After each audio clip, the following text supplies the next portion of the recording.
Lucky number 17.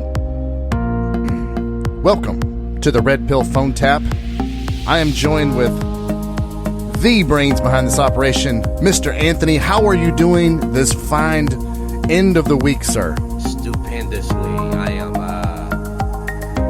am definitely fighting through some fatigue, but I am definitely here for the people as always, bringing forth some knowledge and perspective. Well, this podcast is the People's Champ. I am Wesley. Welcome to episode 13. I appreciate you guys making this part of your week. It's exciting. We have 17 weeks in to the Red Pill Phone Tap, and we've got some great topics. Let's jump right into it today. We're going to talk about, this evening, we're going to talk about, is it too much pressure, Anthony, for women to be beautiful? It's just, that's what we keep hearing. It's too much pressure. It's too much pressure. We're going to dive deep into that. We're going to talk about two different types of men out there searching for women. We're going to talk about hunting strategy of the hunter versus scavengers. Anthony did some great wildlife research this week on hunters versus scavengers. We got into a long discussion that this week. And, what was our third one our third subject? My phone is taken. Well, you wanted to go to the conversation we had. I'm sorry. I apologize. I'm sorry to our audience. Our third topic we're gonna talk about and link today. We're gonna talk about she dumped you, now she's omnipotent. She dumped you, now she's omnipotent. You made a lot of mistakes, so now you've got to go fix all this, Anthony. But first, we had a video that was posted in our group, the Red Pill Phone Tap, on Facebook. We'll go into this a little. I mean, Anthony, I don't want to play the video. No. Because Steve Harvey, to me, every video's identical. The same, yeah. The same simp action regurgitated. It's very simp because he knows what his target audience is, right? Very Derek Jackson-like. Yeah, and like Derek Jackson, Steve Harvey has found that there's a lot of money in telling women specifically what they want to hear. Yeah. Yeah, there's a lot of money in telling women what they want to hear. Okay? And Steve Harvey, I mean, his show, in my opinion, that's 95% women watching that show. Oh, I don't even think retired men watch Steve Harvey. Well, the only men watching this show is the ones that are led by their woman. Yeah. 100%. No man is like, I gotta watch the Steve Harvey show. I mean, we're not going to spend a whole lot of time on this. That we got into a little bit of debate in the group. Arlene, our friend Arlene, who's a faithful of this show, posted a video, and let me give you and Anthony, jump in if I'm wrong, the pattern for every Steve Harvey clip I've ever seen in my life. Okay? Women complain about something. Steve Harvey comes in with his, I would say, kind of Dr. Phil-esque, kind of common sense, give it to you straight advice, which is always one-sided on the women's side. Okay? He knows who's watching his show. Okay? Put it to you like that. And yeah, his wife. So right? And he does the same thing every time. He comes in with the very matter-of-fact, you need to listen to your woman. Mm-hmm. Now, let me give you a personal story about a time my woman put me in my place. And he's got his top row and his bottom row of teeth displayed the entire time. This clip was no different. What we had were women that were in relationships. Now, the specific clip we saw, they were in a relationship for 1 year. It wasn't that long. It was 2 years, maybe. I think it was 2 years. Yeah, I think it was 2 years. By the way, it doesn't matter. Don't worry, guys. Right. If you want to go see this, go look it up. 2 years, and she ain't got her ring yet, Anthony. And she's come to Steve Harvey to figure out why ain't she got her ring? What does she got to do? And in total Steve Harvey fashion, Steve Harvey, now let me tell you what happened when it was me. Now, I put a ring on her finger. She said, when we going to set up a date? And then she gave me, and when I said, we still trying to get through my divorce. We can't really set up a date. And she said, here we're going to have his ring back until we can set a date. And I said, well, hold on, put the ring back on. What day do you want to get married? Well, first, before all that, he validated the woman in the audience and was like, he outkicked his coverage, and this is the best woman he can ever get. And I saw the man's face like, what? Like, and how can another man speak about another man's woman and say that? And stop with the outkicking coverage. I hate that. Stop. Shit. I hate that shit. It's just. It's, if you went up to this, and this is the truth serum. This is how you know it's fuckery. Because if you went up to a woman and said, God damn, how did you land him? You outkicked your coverage. Yeah. People would be like, what are you? That's when you know it's fuckery. Hey, lady, he handsome as fuck. You lucky as hell to be with him. Like, and you can't equate it, because when we talk about, the female and male dynamic of it all, like, women are supposed to provide the beauty of the relationship, so to speak, right? Yeah. Why did you roll your eyes on that one? Well, the reason I roll my eyes is because you're not allowed to even comment on whether or not a woman's beautiful anymore. Okay. We're going to talk about that later in the show. We're going to talk specifically. Is it too much pressure to be beautiful? Because so many people, Anthony, are still on that Super Bowl halftime show. They are. And how come? And they look like whores up there. And I had my kids, and my kids were there. Your kids did not give a fuck. First of all, little kids, they ain't slowing down for no goddamn halftime show. Will you shut up? It is just, that is the thing. It's like, they're like, when they're beautiful, they're all about beauty. But when they gain about 100 pounds, you ain't even allowed to acknowledge that they are 100 pounds heavier than when you got married. I digress. Let me tell you something. Marriage, and ladies, again, the true feminists are right here on this show, hosting this show. We are holding women to an equal standard. Ladies, I'm waiting for the emails. I'm waiting for the comments.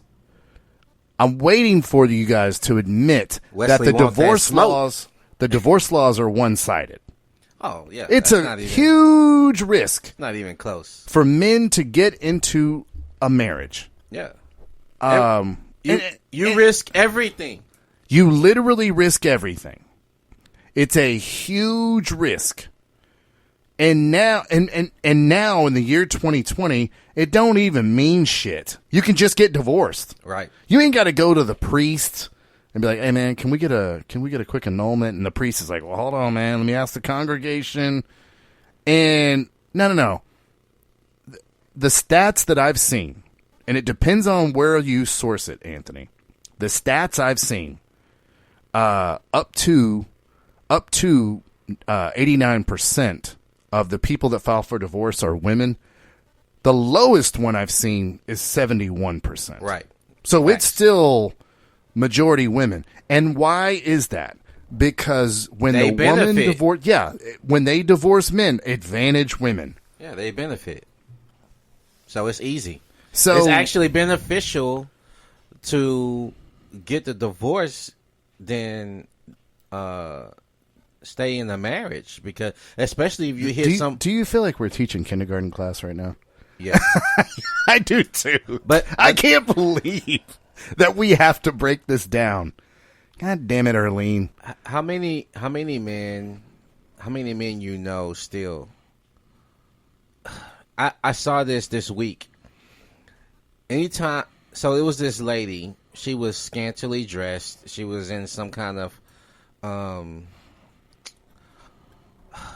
hoochie mama position, physically showing off her ass, and the comments read, because this guy knew who she was. He's like, "Tell her she's my next wife."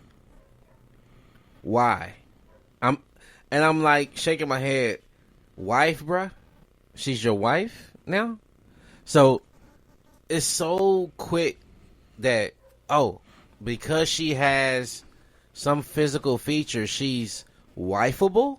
Well, that's what they bring to the marriage, Anthony, is the beauty. Fuck that shit, bruh. Like, Donovan Sharp said it this week. Okay? So I want to give all credit to Donovan Sharp on this. Women don't want to get married to be a wife. Women want to get married to have a fucking wedding. That's what. Yeah, that's facts. I've said this a lot. I've said this plenty of times. I've always asked women, probably on this podcast. Yeah, I ask women all the time that's talking about marriage. I'm like, are you a wife that want to be married, or you want to be married to become a wife? Let's go to the tape, because I haven't seen this yet. What? We have Erlene with a video here. Oh yeah, she's responding to my question, because I asked her about being hurt and the divide between women and men. So I wanted to know, what did she mean by that in the group.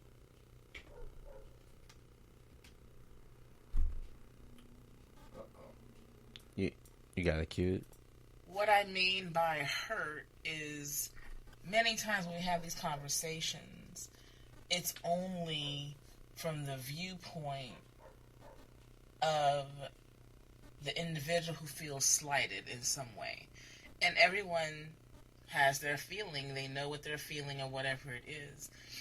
And usually when we do come together, it's really rare that anyone's really listening to each other.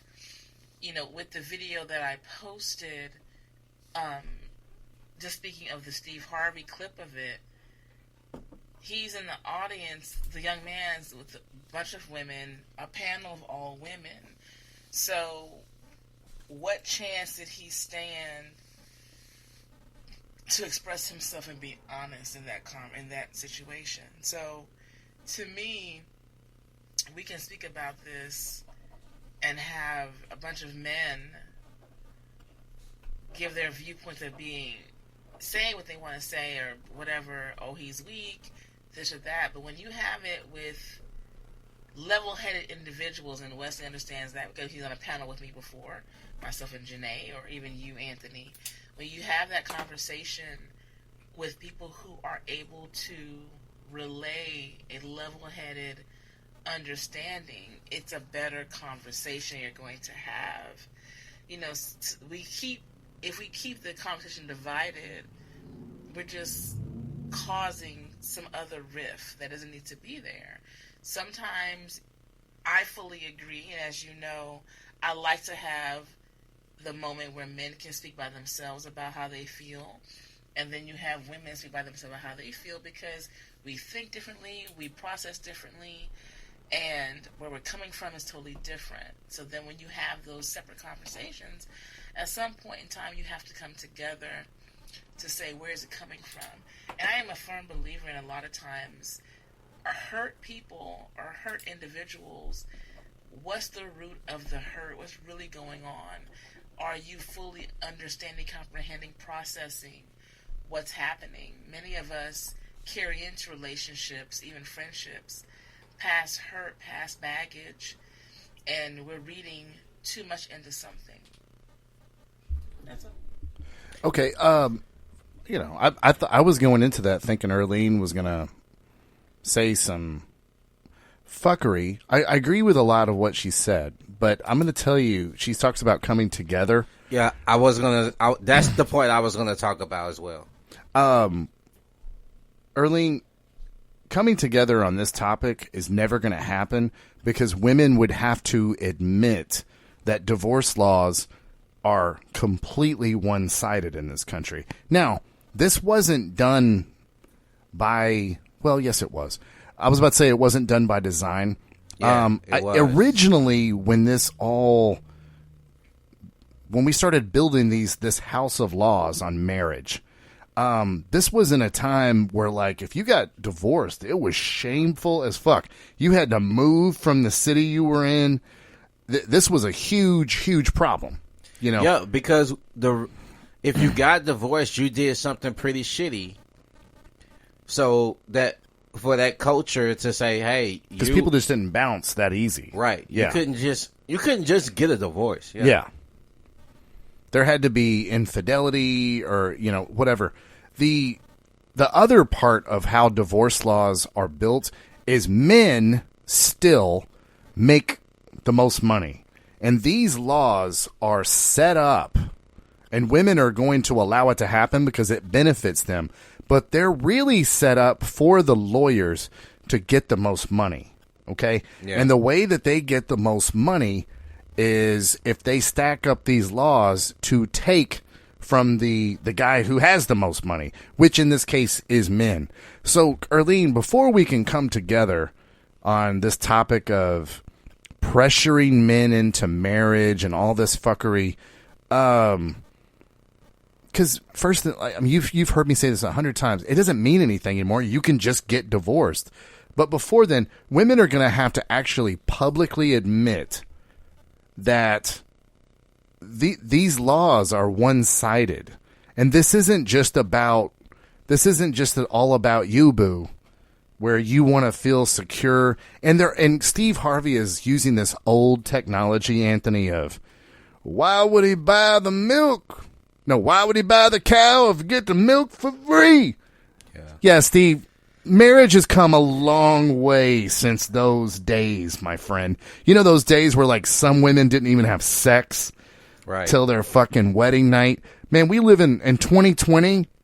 If you get married, 100%, I mean, it's just so rare. 100%, you are getting a used car, not a new one. And these women, and again, I'm going to use Donovan Sharp's quote here, these women want men to buy a used car for Kelley Blue Book new car price. Correct. Yeah, you want us to treat you like the snowflake pure virgin, you know, and marry you and all this shit. Meanwhile, most of these bitches ran through 50 or 60 dudes before they ever got a ring put on it. I wanted to talk about... Is that mean, Anthony? No, facts are facts, right? Yeah.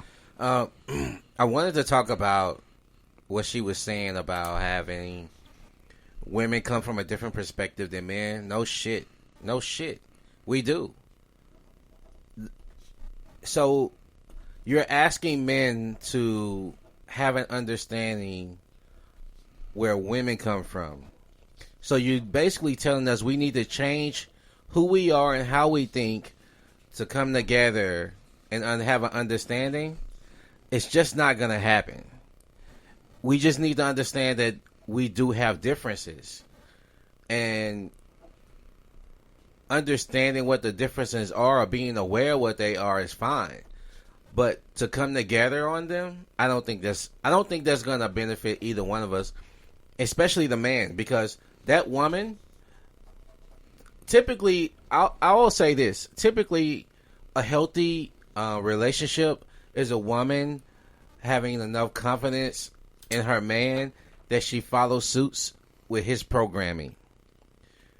What goes, how he wants his life to be, she follows underneath his programming, where she knows this is how he is. She may not agree with everything that he does within this program, but she knows for this relationship to work, she gotta follow within the rules of the program. Now, it may sound simple, it may sound however to you when I say that. Really don't have enough time to give a fuck on how you well, I mean, accept it. But this is, to me, the level of this show. The level of this show, this is almost, and no offense, Erling, no offense. And Erling, by the way, nothing you said was particularly wrong. No, it's a great take. Yeah, about we got to come together, and I agree. I just don't agree with that part. And we have Erling penciled in to be one of our first guests on this show, and so we will hear more from her. But Erling, no offense, this show is so many levels higher than debating whether or not marriage is good. This is sort of like if this were a science podcast and like we let a flat earther on the show for like how much almost 20 minutes. That's why we opened the program with it. But for those of you that are new to the Red Pill Phone Tap, at least now you know how we feel about marriage on this show. Now, one of us, Anthony, is a guy that's out there in the dating world, and me, Wesley, I'm your host here that's married. Okay? So, it's not that we're against marriage, but boy, does it take a special, special woman to what's the word I'm looking for? Inspire us to marry. And going on a TV show saying that he won't marry me is proves that she's not submissive. And proves. And it proves that he definitely, if he knows this is happening, you know, he didn't make any changes, because going on live TV to say in front of millions of people that he don't want to marry me, that don't make you desirable. That makes you, in my mind, less desirable. 100%. Because you're not being submissive. And that's what it takes to get married to a man who is captain of his boat. Guess what? She's sticking around for a reason, too, isn't she? Yeah. She ain't left. You know what I'm saying? All the pressure she's doing, she was like... And my thing is this. Is she getting tired of... Maybe she being submissive. I think she's getting tired of being submissive. I think that she's like, look, I can't keep up this too long because it's been 2 years. Right. And I don't think I can keep this up much longer. He needs to just marry me by now. And that's the thing. We talk about vetting on this show all the time. And we give women enough room to show us how they're going to act, because we don't believe what they say. We only believe what they do. So that's my main stickler when it comes to vetting women and everything becoming progressive when it comes to moving to the next stage in a relationship. I refuse to fall. I refuse to take a sidestep when it comes to my relationship because she wants me to change something, because she's not happy with some false timeline that we need to be together. That because we've been together for a certain amount of time that we need to be married or engaged or whatever. I just don't believe in that. That is a false narrative in my mind. If you had, let's say we did that. Let's say, hey, I've been dating you for 2 months. We need to be doing raw dog by now. You know what I mean? Like, what's up with that? You know, I'm calling. Look, I'm trying to shame her in front of her friends. Can you believe this woman? She ain't raw dogging. Has yet to raw dog. What's wrong? What's wrong with her? You know what I'm saying? Every time we have sex, bringing out condom. What's up with that? You know what I'm saying? So it's just as silly as that fucking sounds. It sounds just as bad, you know, ladies. So I can't get with that, and I won't do it. Any woman that feels like she has to pressure me to do something, she's gonna lose me right then. There you go. I think we've spent enough time on that, Anthony. Yeah, I mean, it's just like I said. I mean, this is a technology. I think we did it. We do want to promote our Facebook group and the discussions that take place. Arlene was good enough to give us a nice video reply. It was a very reasonable video reply. Yeah. I do think, Anthony, on this show, we do want to hold a carrot out there for ladies. This isn't the woman-hating show. It's not. We do want to say, hey, that was reasonable. That was reasonable. So that we can, because what we don't want to be is this white noise of everything all women do is all kind of fucked up. You know, we don't want to do that. I don't see it as that. I just call truth to power when it comes to, because the thing is not always what's said, is how it's framed, right? Yeah. And I don't like certain topics being framed a certain way to make it seem like, well, if I say it this way and make it look like this is what you're doing based on how you say the question. It's Right. not always what the base of the question. It's how the question is framed. It can totally mean exactly something very different, and it can change the conversation. And women just do this a lot, so I'm sensitive to that, which is why I asked her to kind of be more specific about what she was saying.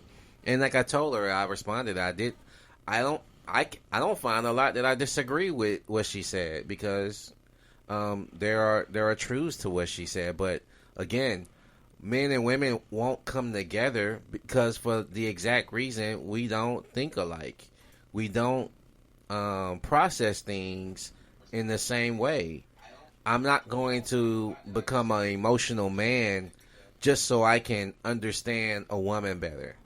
I'm not. Right. I'm not gonna do that. You know, I've been a victim of trying to do that, and guess what, Wesley?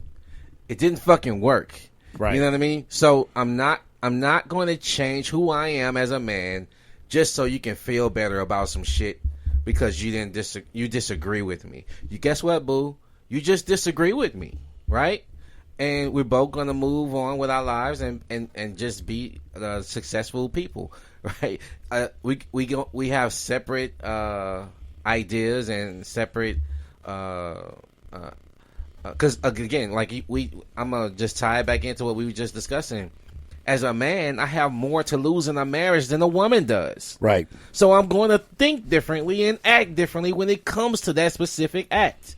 I'm not going to think about it like you. All you got to do is accept the fucking ring that I had to spend thousands of dollars to buy. You know what I mean? And the getting on the knee after I spent all that fucking money. And no, I'm just sorry. I disagree with coming together because it'll never be a understanding from your view, your aspect, because you're coming from a total different mindset. Yeah. And you know, again, we tried to spend as much time on that as we can because here's the thing.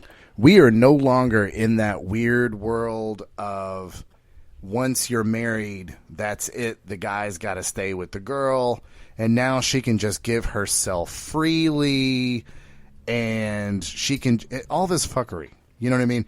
All this shit that they want to act like is still a reality so that they, just another tactic to twist a man's arm. Yeah. Into submission, and that's not going to be. It surprises me a little bit. I like getting feedback from women because I've told you this many times. I like getting feedback from this one Facebook group that we're in because it kind of shows me, kind of gives me a gauge of where a lot of men are. I'm looking at a large sample size, right? And sometimes people will say some shit, and I'll be like, wow, okay. I was kind of hoping we were all, as a group, I was hoping we were kind of all a little further along. But it's not always the case. So we discussed this, though, when we were talking about being red-pilled and being alpha. They're two different journeys. Mm-hmm. And it's hard as an alpha male to see people have red pill awareness and do beta shit. Yeah.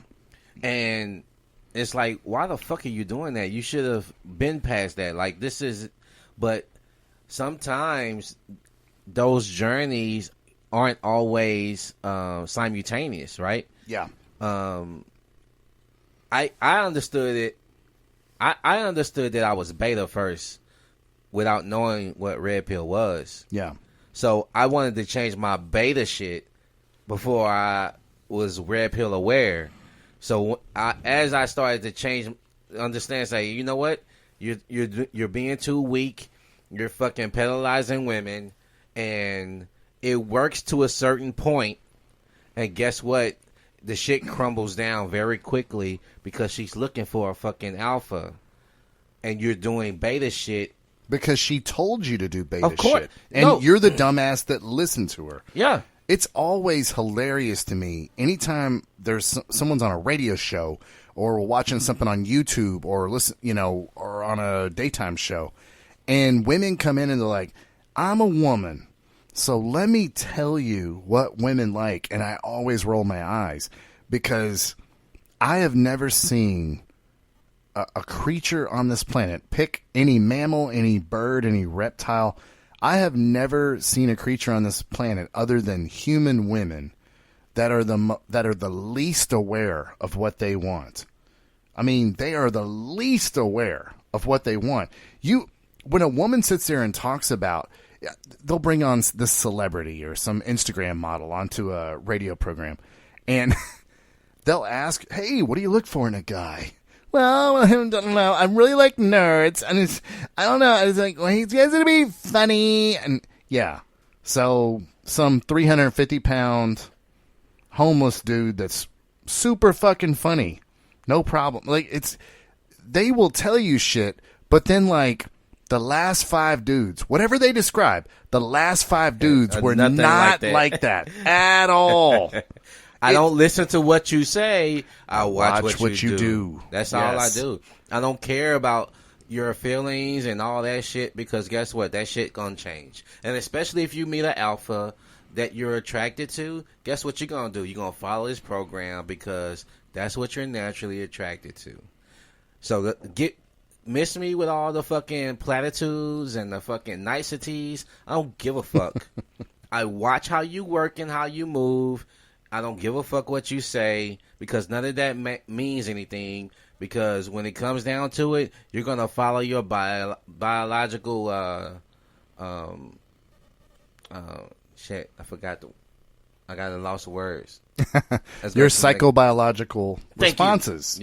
Thank you. Your psychobiological, so your brain and your body working cohesively together, you're going to follow your psychobiological needs, and you're going to because they're so fucking listening to Steve Harvey tell them what they want to hear, and then they were like, yeah, that sounds like what I want, but like you said, she's not dating that guy. Yeah, and if she does date that guy, she's not quote unquote in love. And we discussed. Donovan Sharp did a fucking excellent video when he talked about Sierra, how all black women fucking celebrate her and Russell Westbrook because she got the bag. Well, Russell Wilson. Yeah. Thank you. Sorry, Russell Westbrook. You're married already. Yeah, I was about to say, Russell Wilson. Don't put my boy Russell Westbrook in there. That's my boy. and Russell Westbrook is not beta like Russell Wilson. No, he is not. You don't believe me? Watch him play that sport. Right. Yeah. And he definitely he shows the women Sierra dated and how happy she was versus the man she married and how she looks like, well, at least he got money. Yeah. You know what I mean? So yeah. And Russell Westbrook, even in the commercials that he does, he betas down so much. There's a commercial. Sierra's husband, Russell Westbrook, if you guys aren't familiar, he's a quarterback for the Seattle Seahawks. By the way, plays the game like a beast. Yeah, I was about to say, I love watching him play the game. He really is really innovative to the quarterback position. It's a real shame that when he's in a commercial, he's sitting by himself with a little girl's tea set, drinking fake tea, not with his daughter. No, I know that's what you thought I was going to say. No, not with his daughter. In the commercial, he just sits there and drinks fake tea by himself. Motherfucker, if I was a celebrity and they had me doing this fucking beta ass shit, I'd be like, man, I'm not feeling this. Why not just dress me up in fucking drag? Just make fucking fun of me, like beta me down in this commercial. Why? Because it makes me more approachable to women. Get the fuck out of here, man. You're a football player. Fucking act like it. Anthony, let's switch gears here. Because gladly. Yeah, you're like gladly. Let's switch gears here. We had a conversation this week, and I want to tell our listeners the genesis of this conversation this week. The genesis of this conversation was I asked you a question. I said specifically, have you ever been around a guy that's your chums with, you're friends with, and you'll be talking to a girl and he'll come over and try to pull the girl from you? And we were kind of talking about that, and then I asked you another very specific question. I was like, those guys that you're talking about that do that, can I guess that they were not brave enough to go and meet them and break the ice and meet them? They're using you to meet them, right, which is not the same thing as cold approaching women, right? Right. And so we got, and by the way, your answer to that question was yes, that's exactly how they moved. Mm-hmm. They would move with like, you go do all the hard work. She's a fucking stranger over there, and you made her not a stranger by going up. You may have bought her a drink. You may have done like whatever to break the ice with her. But now he's going to fucking leapfrog over you and try to put his Mac down now that he doesn't have to do any of the fucking heavy lifting. Right. Dude, those types of guys are so motherfucking annoying to me. You'll have like a little, you might be dating, you might have a rotation of 5 women, and every time you bring around one of your chicks, he might be dropping hints that you're dating other girls so that he can try to get to where he's talking with them. That's why I don't hang out with guys. Those like kind that. Of guys. Yeah. But you and I got talking, and this is what this segment is about. Hunters in nature versus scavengers. You and I got in this conversation about hunters and scavengers, and we quickly came to this analogy: lion versus hyena. Yeah. There was a hunter on that hunted down a rhino in Africa, and there was a pretty big reason. Animal lovers, I hate to break this to you, but we are a natural predator in the environment of we are the apex predator of planet Earth. Okay, when you are an apex predator and you have the knowledge that we have about nature, you have to, similar to a garden, you have to prune some shit every now and then. If you just think about the garden you have in your front yard, if you just left that shit to its own, the shit would be grown up with weeds. The weeds would kill the flowers. Now the fucking shrubbery's sick because the weeds are just fucking starving all the goddamn water out of the soil. If you're going to be a good steward of nature, you have to prune. In other words, you got to pull some of those weeds.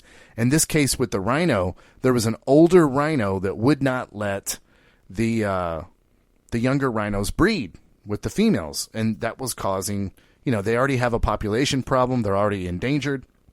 So we came on the program to talk to Joe Rogan about it. And what I found interesting is Joe Rogan asked him what he did with the rhino. And he's like, hey man, the local people there, they broke it all down. We cleaned it, the local people there ate it. And I was thinking to myself, just looking at a rhino, and not just a rhino, an old-ass rhino. Yeah, like a dinosaur. No, shit. I mean, I'm just thinking to myself, I mean, the fillets of an old rhino must chew like leather, right? I mean, that can't be pleasant. But if you're in Africa, and if there's not a lot of food in your area, if the area is very, very poor, they're happy to have it. What's interesting is Joe Rogan was thrown aback that they would eat an old rhino. They're like, "Are you really kidding me?" He's like, "Oh yeah, man." He goes, "I go over there. I've shot elephants. They'll eat elephants. Any kind of exotic snake I've ever shot, they'll eat that." And he's like, "Man, I didn't realize they ate so much." He's like, "Yeah, man. Some of those people over there are starving." And then he tells Joe Rogan, "You know the only thing that they won't eat in Africa?" He's like, "What?" They literally will not eat a hyena. They won't. It's the one thing they won't eat. I guess, Anthony, they look at that animal as the dirtiest of the fucking dirty. Like what we in the United States probably think pigs are. Like, pigs will eat anything. We've always seen in movies, pigs will fucking literally eat an entire human body, bones and all, and shit. Yeah. The hyena must be worse than that, because we eat the fuck out of pigs over here. Yeah. That's interesting. And when we think of scavengers in Africa, that is probably the first thing we think of, isn't it? That's all the videos that we see. Yeah. So to set this up, guys, if you're not familiar with hunters versus scavengers, you'll have a lion or a cheetah or a jaguar. They will run down the food. Similarly, Anthony is the guy who cold approaches the girl in the club or the restaurant or the bar. And then once the lion, conquers that animal and sits there and tries to eat, then you get a pack of hyenas roll up. And they're about to fuck with the lion. And there might be 3 or 4 lions there, but there might roll up 25 hyenas. Think about it. Think about it in this scenario where when you're lining it up, everybody saw this chick in the restaurant, right? Everybody was like, "She's hot. I want to talk to her. I wish, whatever." Just like in the wild, everybody saw this damn galloping gazelle. It was like, "Man, I wish I could taste the delectable hindquarters of that damn antelope," right? Well, the animal who said, "You know what? Fuck looking at it. I'm going to go see what it tastes like," and chased it for 20 minutes and had to kill it. And now that it's ready to eat, guess who shows up? Here come these hyenas. Everybody now is like, "Oh, I wanted to talk to you. I wanted to taste you too." And it's like, motherfucker, you know what I had to do? Now you're exhausted, right? You done chased this down. And now these motherfuckers is like, "Hey, let me grab that. Let me go and get that off you, man." That's these fucking scavenger we talk about it, man. The hunter mentality and the scavenger mentality is what it is. It's not a label. It's more of a mentality. So, think about it, fellas. Are you a hunter or a scavenger when it comes to being out here? Are you waiting for someone else to break the ice? Because I tell you what, a lot of times when this has happened to me, the chick made her way back to me by the end of the, after all these fucking scavengers tried to get a taste, she eventually came back my way. And because in my mind, I'm not going to, because I see it as, look, I've presented my value. I don't need to sit here and try to fight or chase off people. She's a stranger to me. I don't really know her like that. And if she's opening herself up to any guy that shows up around her, giving her attention, that's what she wants anyway. That's not me. But if she eventually, does what she does and she comes back my way, then I'll give her more, of my time. So I make sure because I'm big on looking at women. Like I said, I don't listen to what they say. I watch what they do.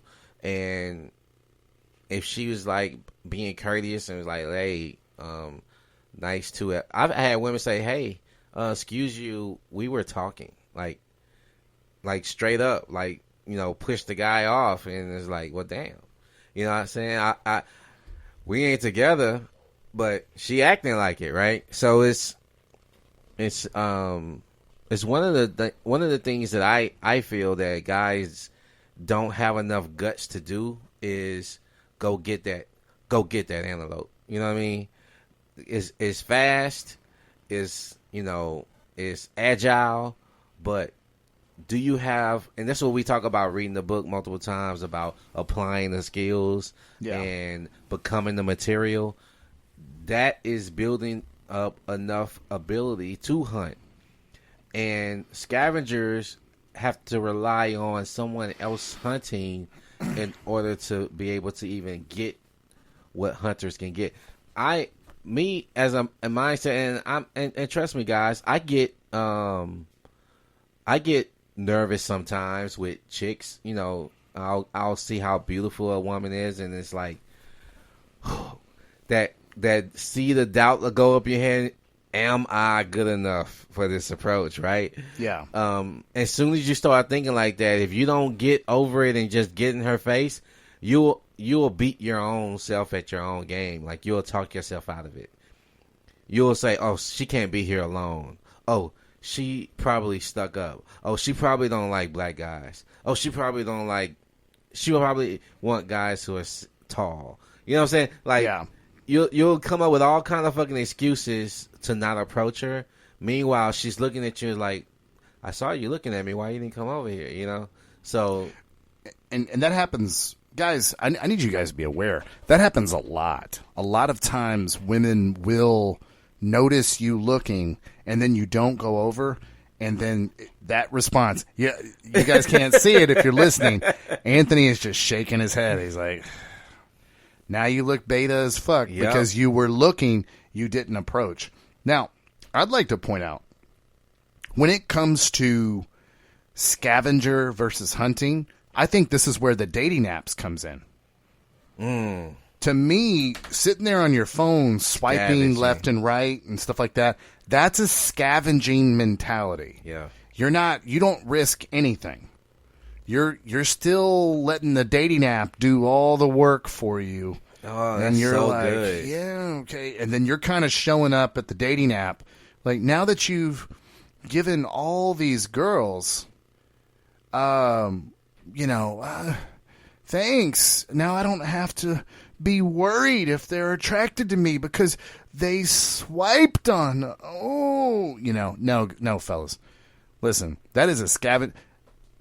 Anthony pointed out when we were having this conversation about the scavenger mentality. Hunters will scavenge. Yes. We're not going to pass up something that lands in our lap. Right. You know, if you're a hunter and, Anthony and I are out there with a spear, we're on a long hunt, we're trying to chase down buffalo, we got our bows and arrows, horse, we roll up on a watermelon patch. Watermelon's just laying everywhere on the fucking ground. Guess what we eating? Yeah, look, goddammit. We still ain't found this buffalo herd. We're gonna have some watermelon. I mean, we just walked up and watermelons are laying everywhere. I mean, you will scavenge. You're not gonna give up things that fall in your lap. But fellas, a true alpha has got to become a hunter. Yeah. You can't have this scavenger mentality. Let me have my boy Anthony go meet her, have her warm her up. He's got her laughing. All right, cool. What's up, Anthony? Hey, Anthony, did you tell her you're dating like five women? Careful, he's a heartbreaker, girl. Hi, my name's Wesley. What's up? And man, that's happened, man, to me, and it backfired on him. You know what I mean? And you know what she told him? She said probably because he has enough guts to approach women. That's what she told him. And it was like, ooh. Like, because when he said it, I felt slighted because it wasn't the way he said it. He was like, yeah, this guy, he gets all the girls. How many girls you dating right now? That's how he said it. Oh, like a fake compliment. Yes, motherfucker. Exactly. He knew what he was doing, man. I was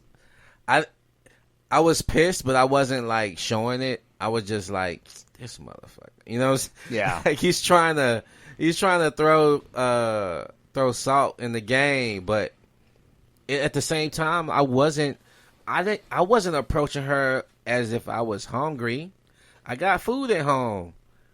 I wasn't, but this is what I do. I communicate. But to him, it seems like I'm trying to get something out of it, right? Yeah, and those types of scavenger type guys, they always seem to me like the type. And again, we talked about last week. When we say a man is acting like a woman, we're not saying women suck. We're just saying a man is not playing his role, his masculine role. Right.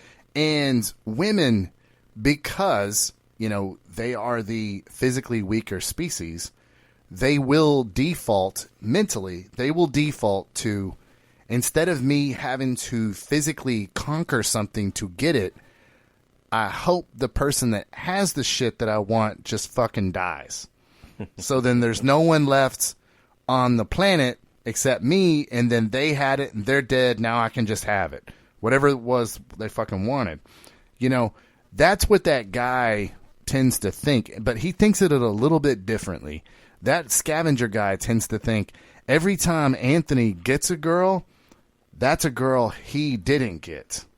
It's like, motherfucker, there's plenty of women out here. Oh my God, so many. Every time, I'm not making this up. There's a former female friend that I had.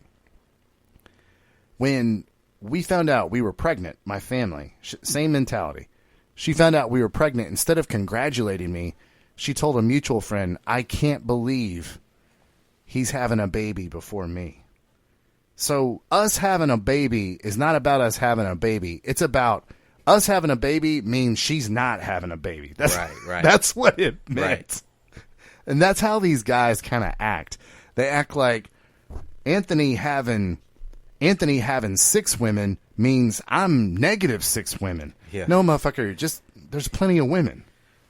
That math is, what did George W. Bush call that? That's fuzzy math. And fuzzy math. You did some research on this that I'm anxious to hear about because you started to go into it. It sounded interesting, and you're like, no. I'm gonna have to say that for the podcast. It's too good. You were talking about the social system that the hyenas have. Yeah, and it sounded like you had some good analogies on it too. Yeah, we were talking about scavengers, and guess what? They have a scavenger fucking lifestyle. Oh, really? Yeah. Really? So the by the way, kudos to Anthony, who's like, he's going out and looking at wildlife videos and shit. He's like, all right, if we're gonna be talking about hyenas, I gotta know my shit. Right. I'm gonna go on YouTube and Netflix and HBO Go, National Geographic in this bitch. You know what I'm saying? I gotta bring the facts. Can't have y'all fucking fact checking me like this motherfucker don't know what you talking about. Is because I know you're about to go into it. Am I right? I've heard that females run hyena packs, or is that a different animal that I'm thinking of? Hyenas have a matriarchy because the females are bigger. I think you told me. Yeah. The females are bigger in size, about 25%. Oh, bigger. wow. That's significant. Yeah. So they're stronger. So guess what? In the wild, the stronger prevails. So guess who's eating first? Really? Yeah.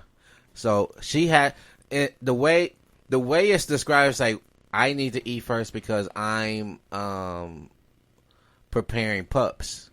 What's different with lions?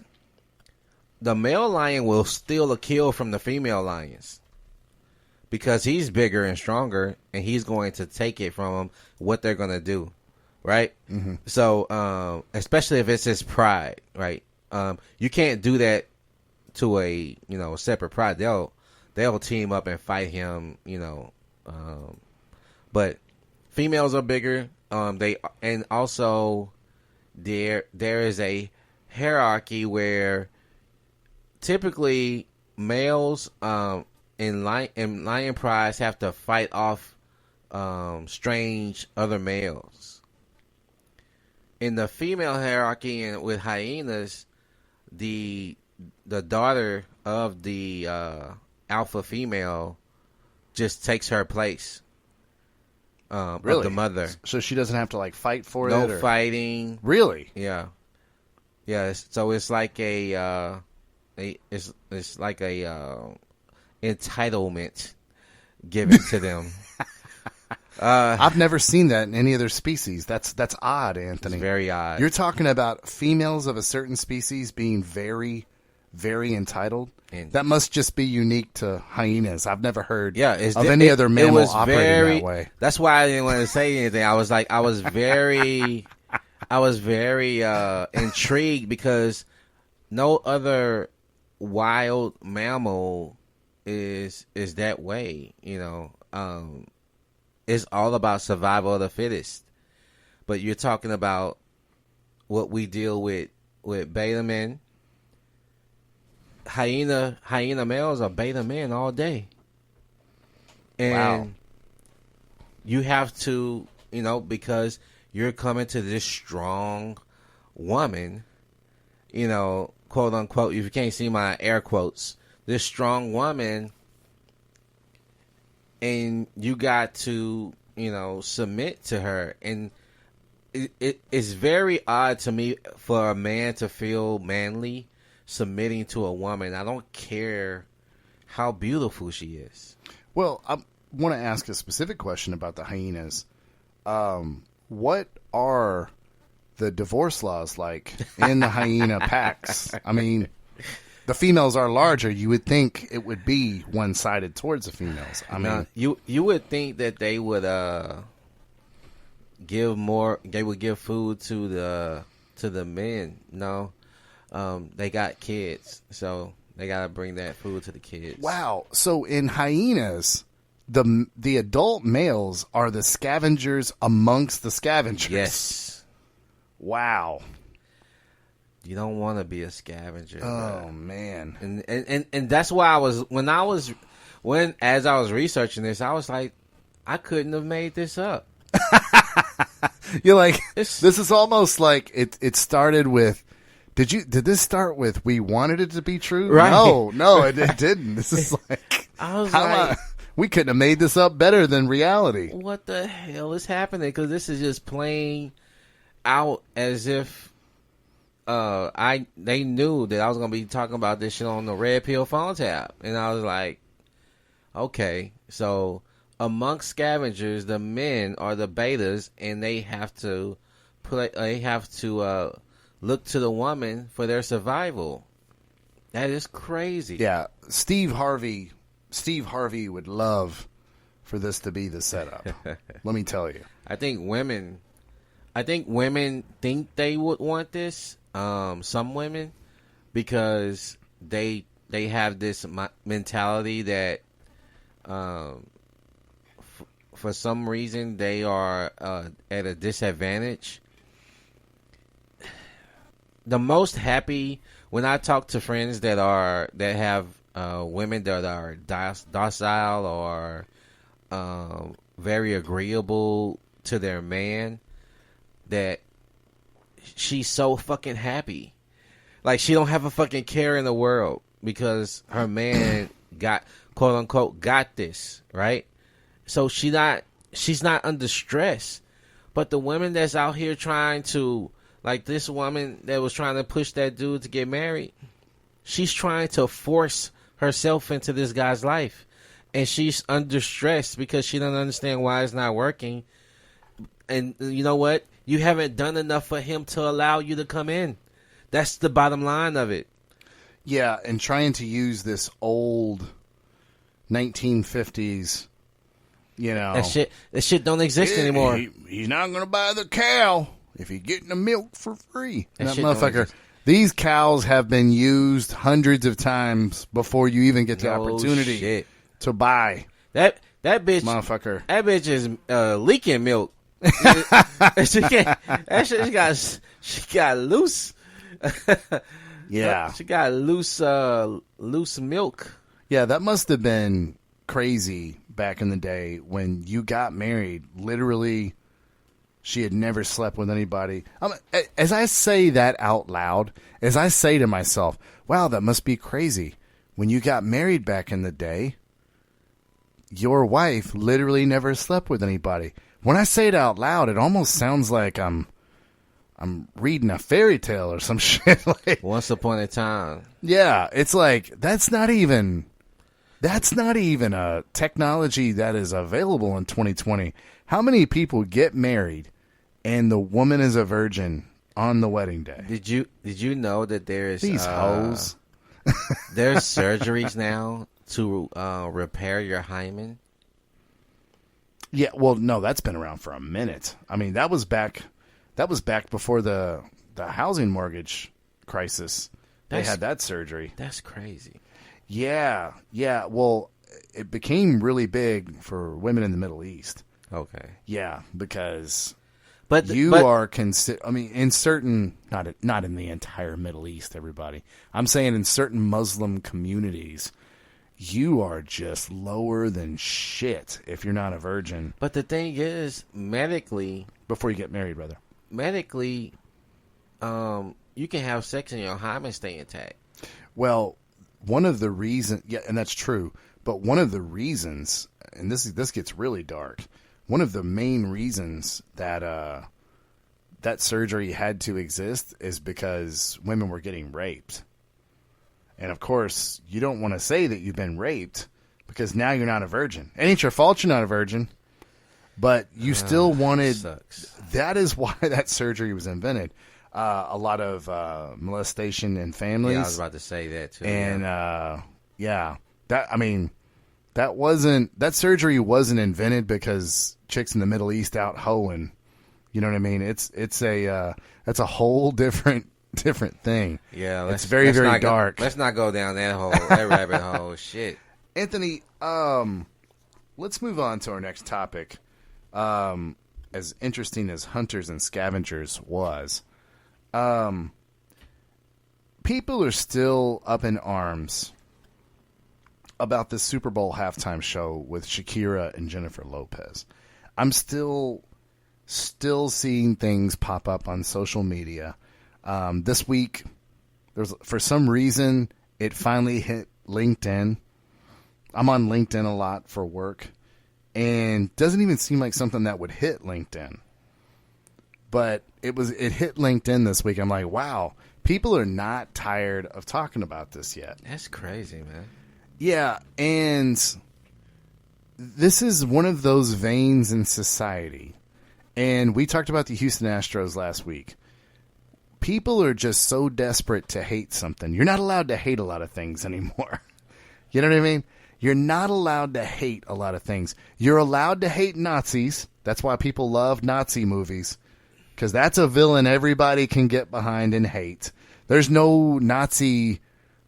for the majority of society, there's always weirdos out there. There's weirdos that write Charles Manson letters in prison. But I mean, saying the majority of people are like, I can get behind a good old Nazi movie and Inglourious Bastards. You know, Quentin Tarantino. We can get together and hate some Nazis. There's nobody like sympathizing for the Nazis. But in this ultra sensitive society, one of the last people that are allowed to be hated, and it's only amongst women. It's not no, it's kind of amongst men too. Is beautiful women.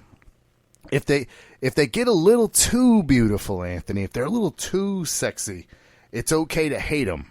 And here's the form in which they hate them. Think about the children, Anthony. That Shakira and Jennifer Lopez, they were barely wearing anything. And then Jennifer Lopez jumped on a stripper pole. What am I going to tell my children? I don't believe your kids are very concerned about this.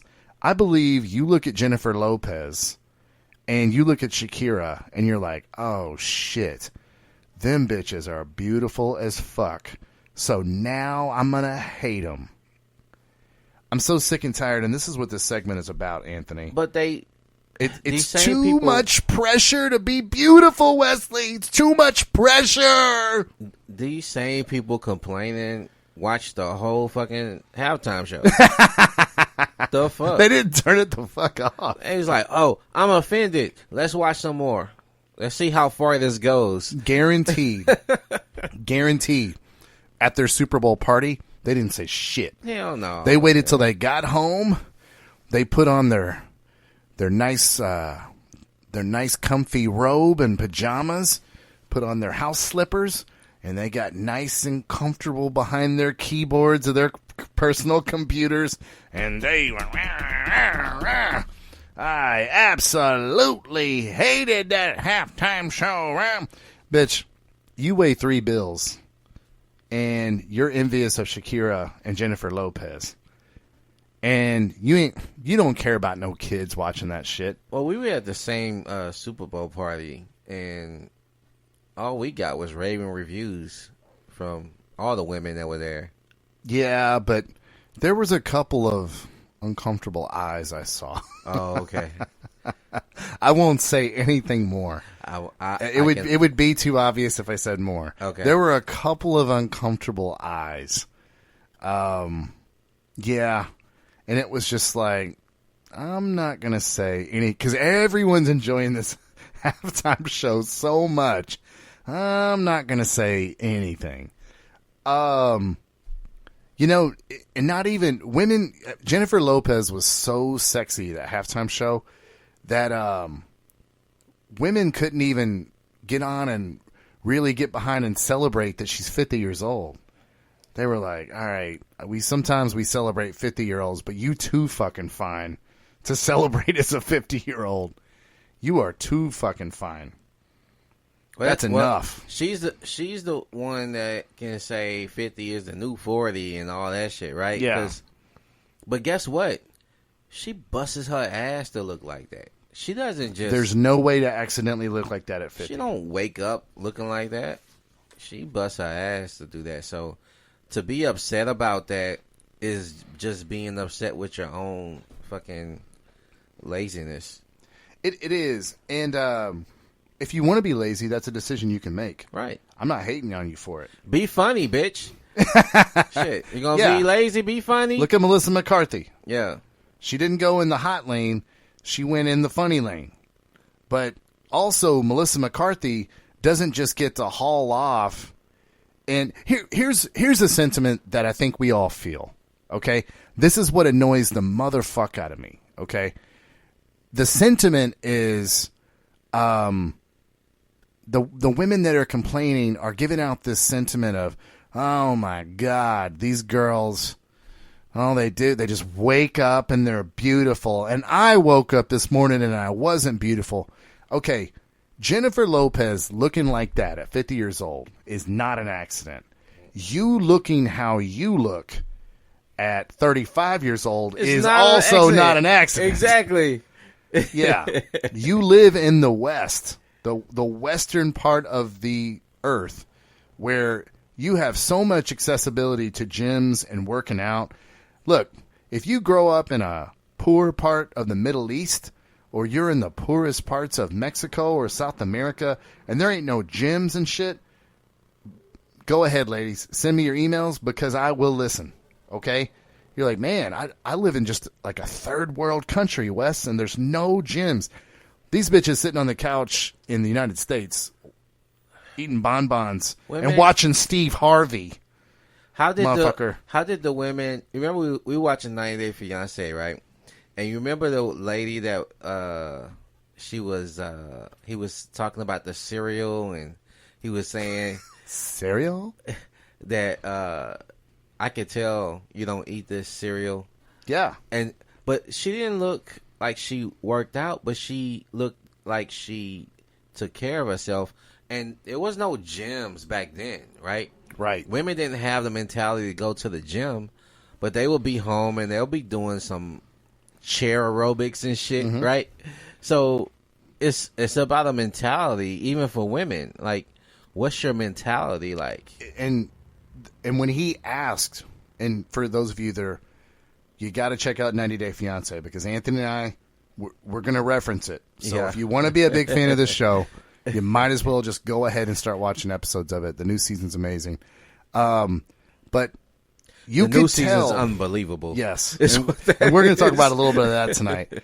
But you could tell that mother on this show, the mother in this show, let's just set up the scenario for those of you who don't watch it so you guys are not totally out in the dark. So in this scenario, there was a gentleman that moved over from Russia. He's a trainer, in very, very good shape. He's talking to his wife's sister. They're going to come and stay with her. The wife's sister, she's young, and she didn't accidentally look like Piggly Wiggly. And he's pointing out, like, hey, in Russia, we don't have this breakfast cereal. What the hell is this? And he starts reading the back, the nutritional value. Like, this is not good food. Yeah. And she's like, what? And he goes, you eat this? And, you know, the chubby sister of his wife, she's like, yeah, I eat that. And then he looks over at the mother and he goes, do you eat this? Yeah. And the mother quickly goes, no, I don't eat that shit. I don't eat that. Yeah. And then he looks down at the mom, up and down. Goes, yeah, he looks up and down at her body. He goes, yeah, I can tell you don't eat this shit. And then he winks. Just checking out the mom. Yeah. But in that short little exchange, you just saw the difference of the generations. Yeah. The daughter is like, what's wrong with cereal? You know, cereals can be good for you. And da-da. The mom's like, no, fuck that. I'm not going to get... The mom's from the generation of like, I ain't going to get fat, motherfucker.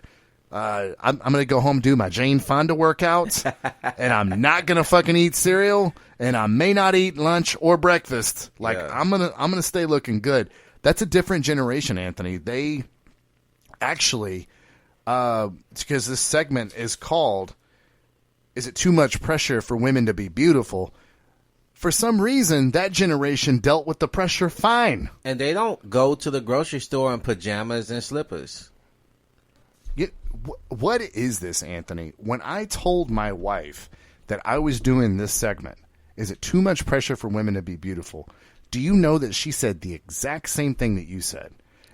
I guess this is passing me by, and I'm missing it. Are there really a lot of women going out in public in pajamas? Hell yeah! Because that's exactly what she said. Yes. Really? Oh man, I don't know. I guess I'm just not. No, I mean, two people now have said it. This is obviously something I'm missing. It's not something that's not happening. Yeah, man, it is horrible. And do you have no shame? No, go out.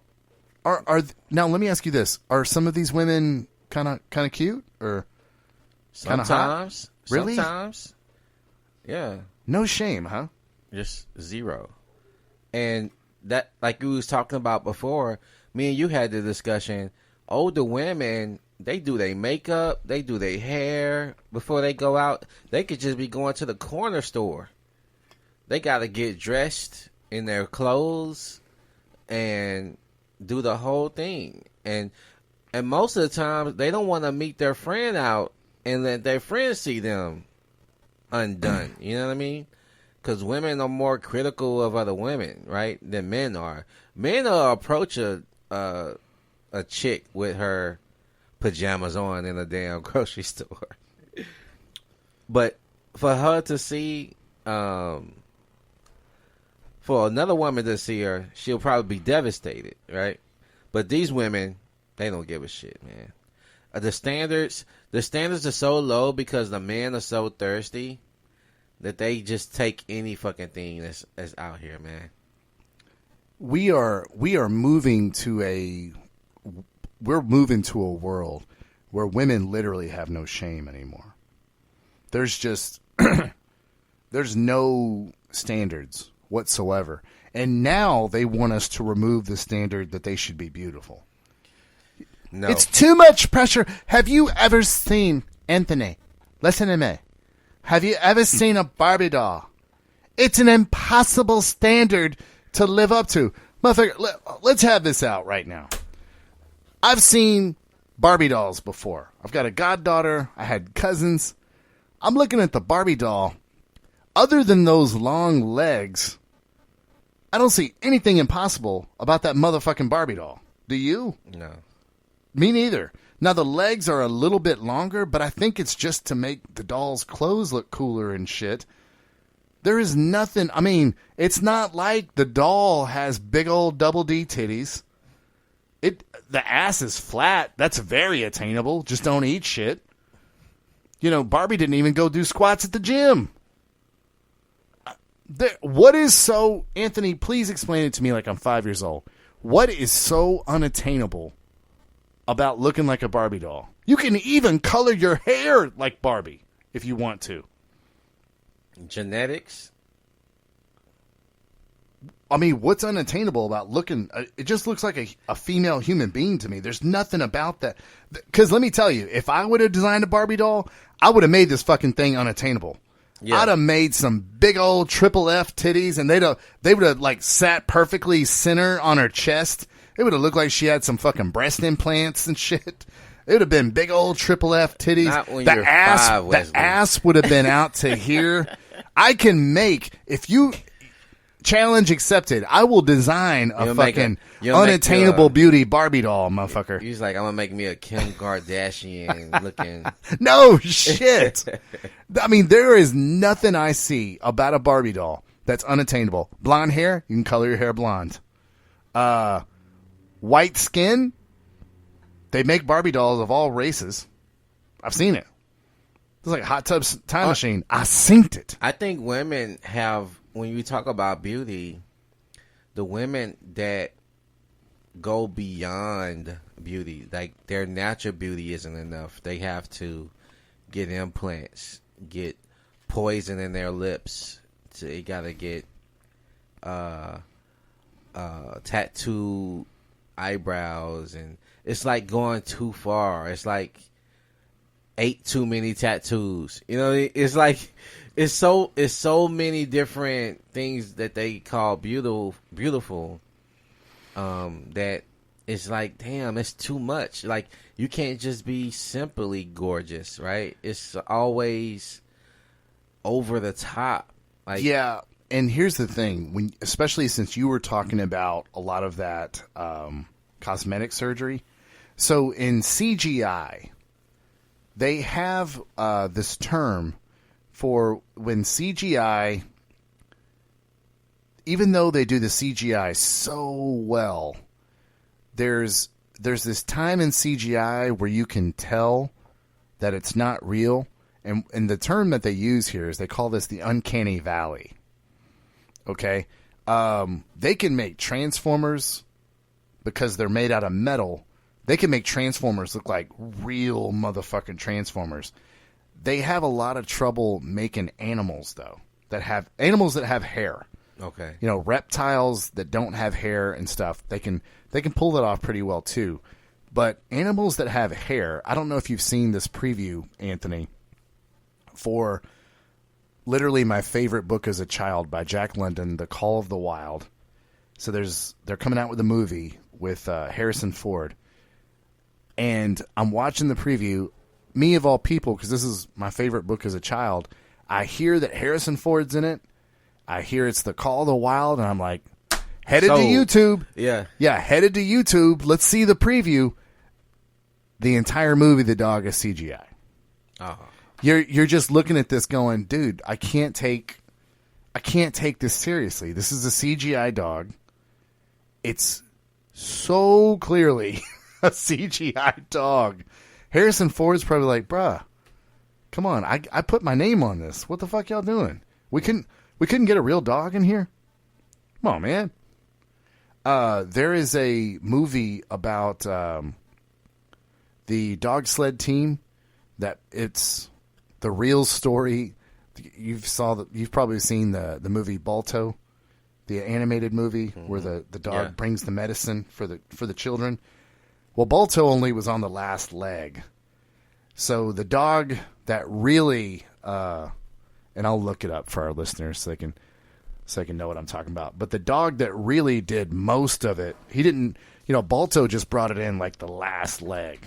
And there's like statues of Balto and in Central Park and New York City and shit like that. Yeah. But Disney did a movie over the real dog that did most of it.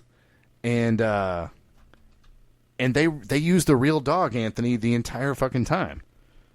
They can train dogs to be in movies, Anthony. Yeah. Why would you CGI that? I have no idea. But what kind of stunts they gonna have this dog doing? Yeah, no. And I'm sorry. The name of the movie is Togo, by the way, guys, and it's on Disney Plus. If you have Disney Plus, highly recommend the movie. The gentleman that plays Green Goblin in the Spider-Man movies, Willem Dafoe, is the main star of the movie. He's excellent.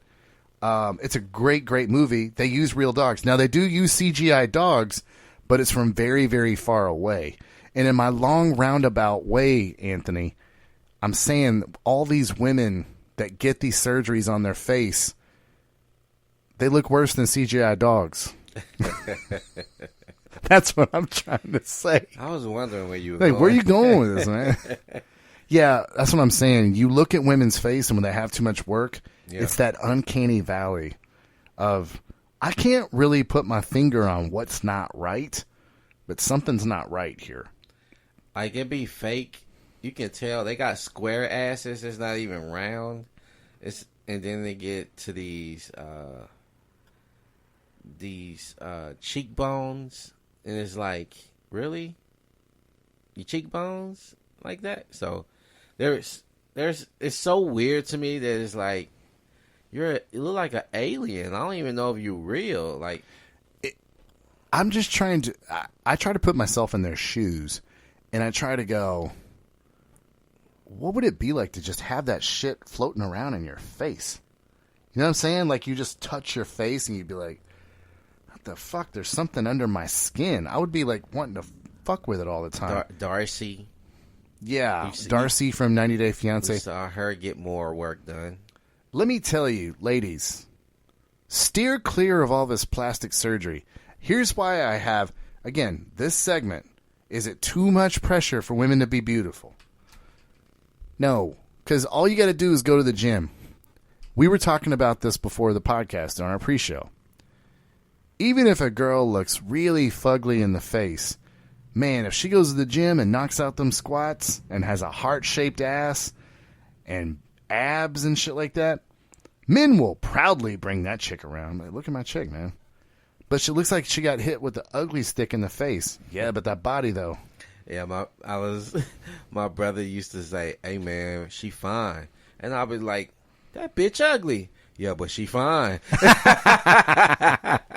I don't have any, because we know so much now about working out. Ladies, you can just go join a CrossFit gym. Well, but I have to work. And then, of course, after I work, I have to sleep. And then I have to work. And then I have to go to sleep. And then I work and I sleep and I sleep and I work. And I got to complain that I have to work. Motherfucker. Get your fucking ass in the gym. Yes, ladies. It is a pressure. We agree here. It is a pressure that you have to be beautiful. But let me ask you which worse. For high quality men, though. Yeah. Because a high quality male is not going to allow you to be subpar. And you're going to be able to get him to commit to you, especially for something like marriage. Because if you can't do this before you're married, guess what? Your damn sure ain't going to do it then. And Nope. you're just going to get worse at some point. Because women get comfortable in marriages. Be it as it may, I think men do the same, when it comes to, are just as guilty of becoming too comfortable in marriages, because I don't know why it is. And I was a beta at this point. I'll just pick on myself. But what I did was I played basketball all the time. I would go to the gym and play basketball. She wasn't. And guess what she was telling me? I never get to see you. I never have time to see you, blah, blah, blah. And so guess what I did? My beta ass, I stopped going to the gym. I stopped running, playing basketball, lifting weights, and gained weight. You know what I mean? And she won't take, you know what, it's my fault that you gain weight. You should go back to the gym. You should go back playing basketball, so you can get back into shape and doing what you're doing so you can feel like your better self. That's not going to happen, right? She's not going to flip the script and do that. You got to do that for yourself. So it's always going to come from you. It's a mentality. You know, you keep the mentality and do it and don't let anybody try to change you.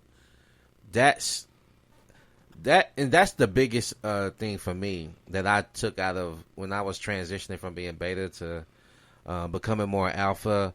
I was like, I'm not going to no longer let anybody change who I am because I'm trying to make them happy, right? Mm-hmm. My happiness has to come first.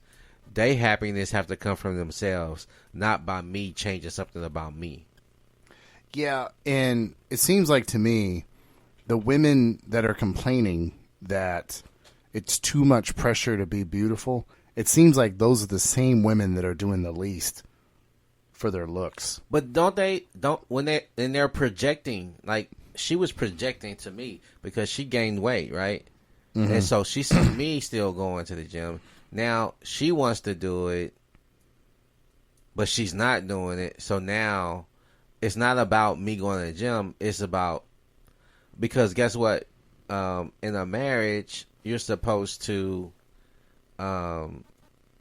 take into account more what she says. And I agree. In any relationship that you're in with someone else that you combine lives, you're going to there's going to be some give and take. It's granted, it is what it is, but masculinity shouldn't be taken from you, right? That should not be altered at all. So, even in marriage, I think you should even hold on to your masculinity even stronger in a marriage, because it is always trying to be taken from you from multiple ends. Somebody sent me something about he only is less masculine with his daughter, and I told him why. I'm like, why would you be less masculine with your daughter?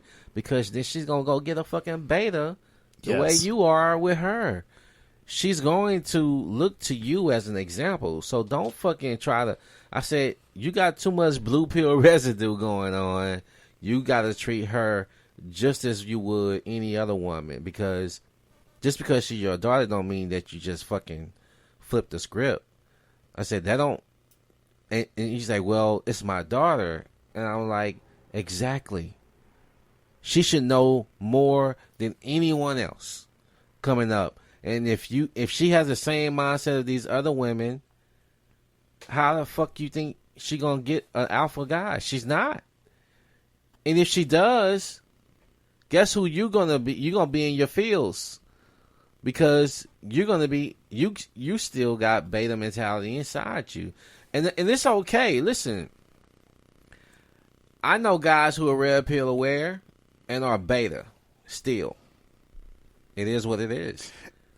Anthony, you said that to me earlier this week, and now I want to touch on this a little bit. I mean, and I don't mind for our show to organically go in another direction. When you say that there are red pill guys that are beta, what do those typically manifest themselves to look like? Like, what do we? So before we touch this, hold on. Before we leave the guy with the daughter. Okay. I couldn't agree with you more, and I have a daughter. Rollo Tomasi's third book, he talks about raising kids a lot. And it's a lot of pressure on dads with daughters, because you are essentially what she's going to marry. She's going to observe you, and she's going to choose her partner accordingly. If any man were to come to me and say, I'm only beta with my daughter, I would say to him that, first of all, that's not for your daughter. You think you're gifting your daughter with something, and as Anthony and I just pointed out, you're not. It's quite the opposite. But it tells me that if a guy wants to do that, he wants to be beta somewhere because he wants to desperately be beta so bad. and he's only being alpha around his wife or around coworkers or whatever because he read the book and that's what he said to do, and he just doesn't want to take this on. There's this thing that a lot of men will do where the older they get, the more, especially men that become really famous and they get like assistants and shit like that. What you'll see a lot of, Anthony, is these celebrity men will want to become babies again. They get up in the morning, they literally don't know what's going on that day. And they've got this really nervous assistant with frizzy hair and a pencil stuck up in her hair, and yes, man. Hey, we gotta get you over to the Howard Stern show. Yeah. And then after that, Howard Stern show. That sounds crazy. Yeah, we gotta leave in like 20 minutes. 20 minutes. I'm gonna be here at least 45 minutes. And it's almost like, dude, be an adult. Well, first of all, why the fuck do you need another adult coming to tell you where the fuck you're going?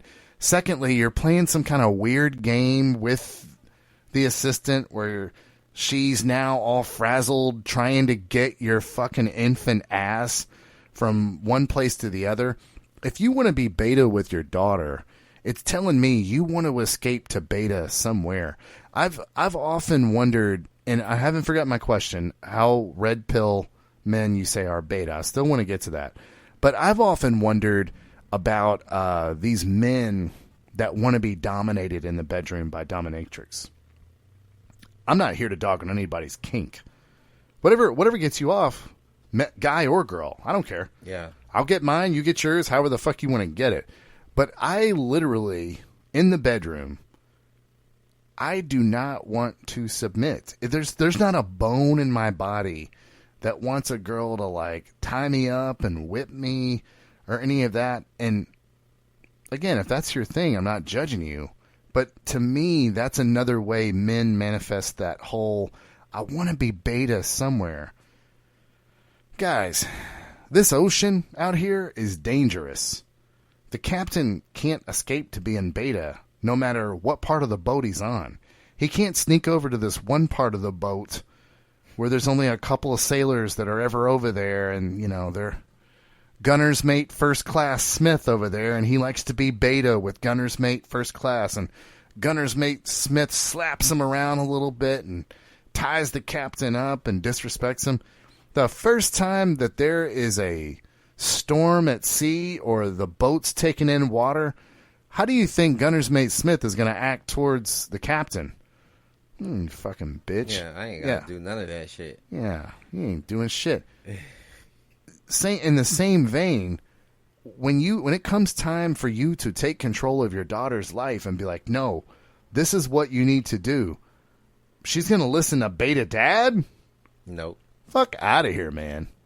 Guys, you do not have the luxury in this world, in the year 2020, to fucking be beta. And I say that to the people listening because I know it's not 100% of you listening. I know betas have to exist in the world. But guys, if you really want to grab this world by the horns, you can't be alpha 95% of the time and then 5% over here. You're, as you were saying, beta with your daughter. Get the fuck out of here. What are you doing? It doesn't mean you can't be tender with your daughter and play with your daughter and shit. But I'll even say when I see this shit on TV where the girls are putting makeup on the dad and shit, motherfucker, you insane? Letting my daughter put makeup on me. What the fuck is going on in the world? And they celebrate that shit on TV, Anthony. Uh-oh. Daddy's got a little glittery headband on so he can play with his daughter. Women allow kids to like write on a dad that's sleeping, like mark up all on them and shit like that. That's disrespectful, man. Like that pisses me off a lot when I see that.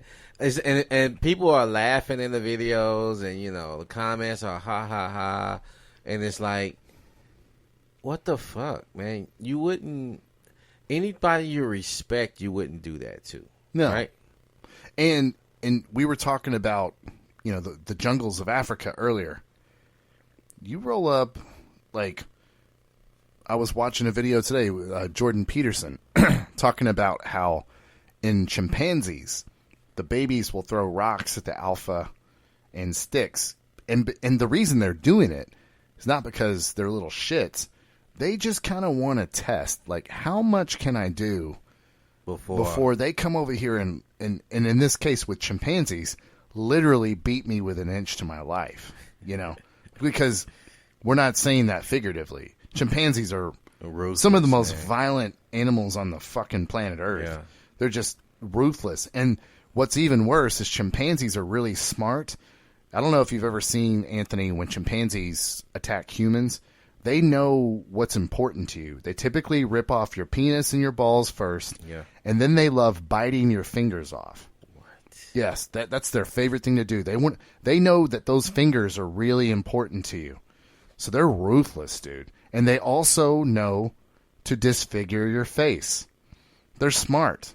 You know what I'm saying? So in chimpanzees, the little ones will go and they'll throw sticks and stones at the alpha one, and they learn a very valuable lesson when the alpha comes over and literally beats them within an inch of their life. You know, and everybody in the chimpanzee, what are they called? Are they called gangs or what are chimps called? I can't remember. Whatever they're called. Yeah. I know dolphins are pods. Yeah. But that's where they learn, like, don't fuck with alpha. But in humans, we don't have that. If someone's drawn on dad, there's no consequences. Dad's just humiliated. Oh, Dad, are you mad that I drew all over you? I mean, what are you going to do about it, Dad? Yeah, and then your sitcom dad. I don't know. It's pretty crazy. It's guys, what I'm trying to say is you can't take a break from being alpha. If it really bothers you to be alpha that much, then don't do it. Don't do it part of the time. You're putting on an act, man. And that, to me, if you're trying to get a break from being alpha, you're not alpha. You're just putting on alpha attributes, and that's not who you are. I'm going to tell you something, man. It was a true transition for me mentally where I had to shake a lot of my own beliefs and thoughts when becoming a more alpha male, because I was a very empathetic guy, right? I wanted people to know that I can be a caring person, and that doesn't translate well when you're dealing with the opposite sex and you're trying to really convey to them that you can be dependable and relied upon, because you can't be busy empathizing. And I even broke down what empathizing means. Empathizing root is pathos, and pathos is suffering. So when you have empathy, you're actually sharing the suffering of someone else, right? So you're changing your feelings to feel like that person. And as a alpha male, it's no fucking way do you shift paradigm to change how you feel for someone else to be at ease based on how they feel. Like, I'm not going to lower my vibe to be on your level just so you can feel better. Yeah. My thing is, be better as far as who you are. I'll be encouraging to you more than I will empathize with you now. That's my paradigm shift. Like, I will support you, I just won't empathize with you. Especially if you're being very, like, self-pity and shit. Like, I'll look at you like, well, kind of get over that shit. You know what I mean? Yeah. You know, like, I had this lady, she was complaining to me all day about shit, like things that she had to do. And I asked her, I said, how much energy you think you would save if you didn't complain about this shit? Like, it seemed like you stress yourself out the way you complain all the time. She looked at me like she couldn't believe I said it, and I was like, just think about it. And she said another fucking word all day. I ain't here to complain no more that day, bro. And it's like, I think people just allowed her to fucking complain all day, man. And then she got into just a habitual zone of it. Yeah. Where this just became this is just her life. This is just who she is. And then you made it aware. You made her aware that, like, hey, just because people ain't saying shit to you doesn't mean, like, this doesn't suck for us to hear this shit. Hey, Anthony, before we leave the chimps, I found out what a group was called for our listeners. What? A group of chimpanzees is called a troop. Okay. Yeah, I knew it was something like a gang or something like that. I remember when you said gang, I remember a show they was discussing this particular group of chimpanzees as a gang because I knew they rivaled each other, and they was like I saw that too. Man, that's some real shit, bro. They're cannibalistic. They'll eat their fucking rivals to prove their dominance. Man, that shit's ruthless, bro. Every time I see humans around chimpanzees, like they'll be releasing one or they'll be holding a baby one or some shit, it makes me uncomfortable. Yeah. Chimpanzees are like, they're not only supremely stronger than humans, but they're supremely smart. They're like dolphin level smart and shit. That's why Planet of the Apes movie did not. I was like, this shit could happen. You're like, fuck this movie. Yeah. This shit's too real. Yeah. I'm like, man, let them motherfuckers be able to stand up and talk. Oh, it's over, bro. So that kind of leads into my question when you talk about Planet of the Apes. What does a red pill alpha look like that you've experienced? Okay. Well, Donovan Sharp, I think he has a lot of red pill awareness, switching from being beta to alpha. His awareness. Okay, I am so glad I asked you this question. This is like, whoa. You just floored me. You used Donovan Sharp as an example. I don't know. I'm just floored. I never thought you would answer it this way. I'm interested in your take on this, though. Okay. I'm just saying, listening to his journey. You notice I'm not disagreeing with you. Okay. Listening to his journey. I've seen recent behavior that I thought was a bit beta from him. He's in a relationship, so you're gonna have beta moments because. Well, that's where I disagree. I don't think you have to have beta moments because you're in a relationship. What I'm talking about. Well, I ain't gonna say beta moments. I'll say blue pill moments because. Okay. You have, like I said earlier, you have to submit your own will sometimes within a relationship because it can't be always about you if you say you're going to share your life with someone. Right. So, and this is what some people call purple pill. Yes. Yeah. Yeah. So it's going to be some blending of things where someone is like, man, that seems beta of you to do that. No, I'm in a fucking functioning relationship. Yes, the default is based on my shit. But because she's a good person in my life, she deserves what I'm going to give to her that would in other ways be beta if that's what I did all the time. To support your point, Rollo Tomasi is very is very clear about this in all three of his books, that for a man and a woman to be in a monogamous relationship, one of them has to give up their mating strategy. Mating strategy for men is spread my seed to as many women as possible. Okay. Okay. Mating strategy for women is she wants to lock a man down and raise a child. So when you go into monogamy, men have sacrificed or compromised their mating strategy. Those are two different mating strategies. I want one man to put a child in me, and then we raise this child together, is what the woman wants for her mating strategy. The man's mating strategy is, I want to put my seed in as many fucking women as possible. So the man has to compromise his mating strategy to get into a monogamous relationship. So I'm just saying, I'm supporting your point. That is, I guess, why they call it purple pill. Now, what I'm talking about when I see beta activity, and you may disagree with me, it's kind of that moment where, and nothing has changed. Donovan Sharp is one of the guys in the red pill community that I respect the most.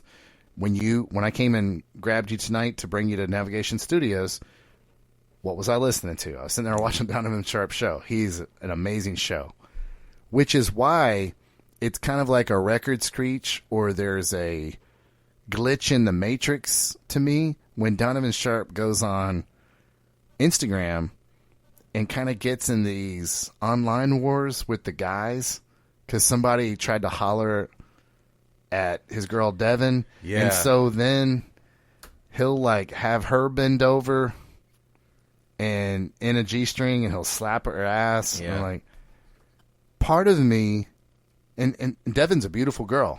No dogging on this. I mean, as Donovan Sharp says, show me your receipts. Yeah. And Devin is a gorgeous girl. I was a little. I just thought that's like a little below him. Like, Yeah. Donovan, buddy, you're way the fuck up here. Why are you lowering yourself to these fucking random dudes online? I don't know, man. Like, for me, that was kind of like seeing Superman put on the glasses and the suit and become Clark Kent for a second.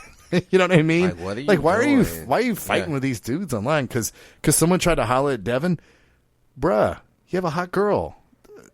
You know better than any of us that there's always dudes trying to holler online. Like, what the hell happened? Like, Donovan, why'd you go down to this level? I didn't understand it.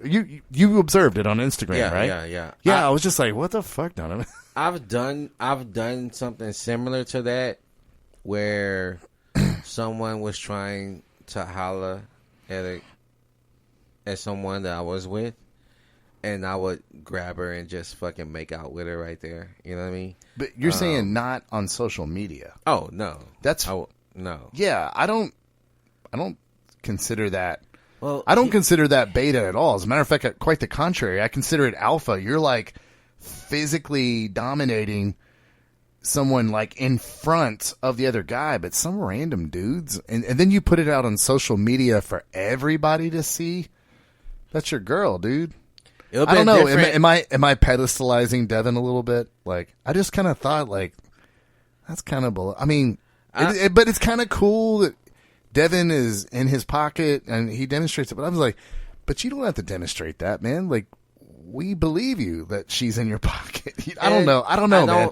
It didn't seem a little cringy to you, or I didn't agree with it. It would definitely be something I wouldn't do. I wouldn't do it either. But. And I don't want him to do it. I don't want him to do it. You know what I'm saying? I understand he makes money off of his shit, but not on Instagram. Huh? Not on Instagram. Well, social media. He's on everything. So yeah. He makes money. I think you're letting him off. I think you're letting him off light a little bit, saying that he made money off of the slapping Devin's ass video. I think you're letting him off a little light. We're talking about it right now. Yeah, it's but we also might talk about Jeffrey Dahmer. I mean, Jeffrey, that's not good press. I'm saying it's marketing. Some people respond to that. A lot of times when he would just show photos, like I think it's weird that he shows heels that he's gonna fuck her in that night. I think it's okay. That's another example of what I'm talking about. Like, I don't like that shit. Now, if Donovan Sharp was coming from a place, because let me finish my thought first. If he's coming from a place where I noticed that I do this on this podcast. I'll say half a sentence. Yeah, me too. And I won't finish. I hate when I do that. I'm trying to get better listening to the audience, I promise. If Donovan Sharp is doing this, showing the heels to kind of motivate men, you know, like, hey, you too should be able to live your life like this, and demonstrating this is how I live my life. And I kind of get it. There's probably, especially in the world of online, there's probably a lot of naysayers that are like, man, fuck that shit. Donovan don't really do that. So maybe he's just so used to doing that because he's just been online for so long. Right. That's where I can kind of understand, right? But for me, as a guy in the red pill world, in the red pill community, I mean, we're 17 weeks into our program. We ain't got nothing. We ain't got nothing to be ashamed of. We put on a good show too. One day, maybe our show will be as good as Donovan Sharp's. No one here's dogging on Donovan Sharp, but I guess I just have him up so high that I'm like, Donovan, don't become like Donald Trump on Twitter. You know what I'm saying? Like, these guys are below you, dude. You know, why are you... Bruh, you ain't got nothing to prove to these motherfuckers. Are you being serious? You know, I don't know.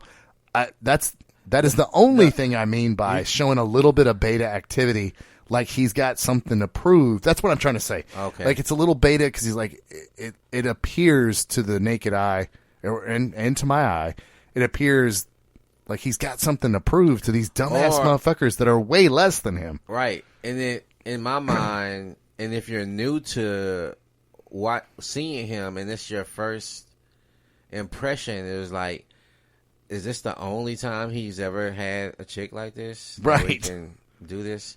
So, which I don't think that. No. I mean, I know enough about Donovan Sharp to know, you know, I trust this motherfucker slangs. Like, he talks about his days in Vegas and stuff like that. Nothing sounds unbelievable to me. Right, you know what I'm saying? I mean, nothing sounds unbelievable to me. Yeah, he's a good-looking guy. He's fucking stout. So smart as fuck. And it's no way that somebody, when you listen to him speak, you can tell he can communicate. One of the best speakers out there in the game right now. When I go back and listen to our podcast, and again, I just said our podcast. Donovan Sharp would say our correctly. Right. I'll listen to all the I guess and it drives me insane that I do that. Donovan Sharp never does that. So when he says he's slanging a lot of bitches out in his Vegas days, I'm listening to the guy talk and I'm like, of course. Yeah. It's very believable. He's that sales guy that he's so confident what he's saying. You're just like, shit. Maybe I'm wrong. I can't believe I've been vacuuming my house this whole time without a Kirby vacuum cleaner. As soon as Donovan told me that shit, you know, he is one of the great orators. That's why I just don't want to see him doing that. I'm like, Donovan, don't take yourself down, bro. Yeah, it's Donovan, you're our hero. On the Red Pill phone tab, you're our hero, motherfucker. Like, come on, man. I you ain't got nothing to prove. I wonder, it'd probably be a question to ask Donovan on this show and see, you know, hey, Don, I was wondering, man, that red handprint that you put on the ass of Devin, was that planned, or you was like, fuck it, I'm gonna show these motherfuckers? But because I'm sure you're doing that every night anyway. And sometimes it's for humor. Yeah. I mean, and by the way, I get the humor, but when he's like clearly in an online war with somebody. He talks about his temper too, and that could be... He has been very open about that, hasn't he? Yes. So it could have gotten in his craw a little bit, and he was like, motherfucker, I opened up my life and you trying to fucking, you know, get in my girl DMs. You know what? Let me show you something. Like, and then his anger take over, and he probably does shit that he probably wouldn't be proud of later. You know what I mean? You know what my worst fear is that Donovan Sharp's never heard any of our shows where we just praise and promote. And he listens to this podcast. one. Yeah, and he listens to this one. Like, who the fuck are these motherfuckers? Right. No, man. Definitely, you're now- the GOAT. You're the GOAT out here in the streets. and I say it too, man. You're the greatest of all time. I mean, to me, the Mount Rushmore of Red Pill, first and foremost, is Patrice O'Neal. Oh, for sure. Okay. And then easily Corey Wayne, Donovan Sharp, and then fourth, Rollo Tomasi. I mean, that's, to me, the only reason. Those four guys are the only reason AMS isn't on Mount Rushmore. Yeah. The only reason. And if we still have room on the mountain, I'd like to put AMS's face up there too. Yeah, for sure. But, when you say Mount Rushmore, you say the top four. But so yeah, on the off chance that Donovan Sharp listens to our little program, we think you're the GOAT, brother. We just think, I don't know. It's just when we watch our hero, coming down here in the trenches and fighting with these dumb motherfuckers online that don't even get your material like we get it. Right. That don't even appreciate all the prep and all you contribute to the Red Pill community. Show, you know what I'm saying? His show is not easy. And it's so, and to give a compliment to his show, because like I said, on the off chance that he hears this, let me give a very, very specific compliment to his show. His show is so deliberate. Mm-hmm. I love it. I love the way his setup is. And again, guys, we're not being insulting. We have always promoted the Sharp reality on this show. And unfortunately, Donovan Sharp has had some issues with YouTube recently. Yeah. Because in this world that we live in, this feminine-centric society, if you don't like what a man's saying, you can pretend to be offended and get them kicked off YouTube. You don't have to debate them with better ideas. Right. No. You don't even have to say why you're offended. No. Just that you're offended. And because you're offended, you're always right. Motherfucker. And that's kind of thrown me off with Donovan's show recently, because he was going to give you the premise for the show, and then you'd have to go to his website. Very good idea. But logistically, if you're in your car listening to the show on your phone, now I got to go to his website. You know what? It's probably just because I'm old. If I was a millennial, I'd have his website under my favorites, and I'd go over there. What does he push to his website? Oh, okay. So he got kicked off of YouTube. They took down his channel for a little while. Because he's on Facebook, too. Is he? Okay. Yeah. His lives are on Facebook now. Well, his live's on YouTube now, too. Oh, he's back live on YouTube? Yeah. Okay. He's, and thank God. I mean, he has a good, like I said, he has a good show. But he, for a while, because he had been taken down off of YouTube, he would go live on YouTube and give you the premise of what he's going to say. And then he'd be like, okay, boom, 30 seconds over at my website. And it sounds like a good idea. And then he would finish on his website. And and again, you don't have to join Patreon, totally free. He still gives us content out for free. But it was just that logistic of, I've now got to go over. Now, let me correct myself, though.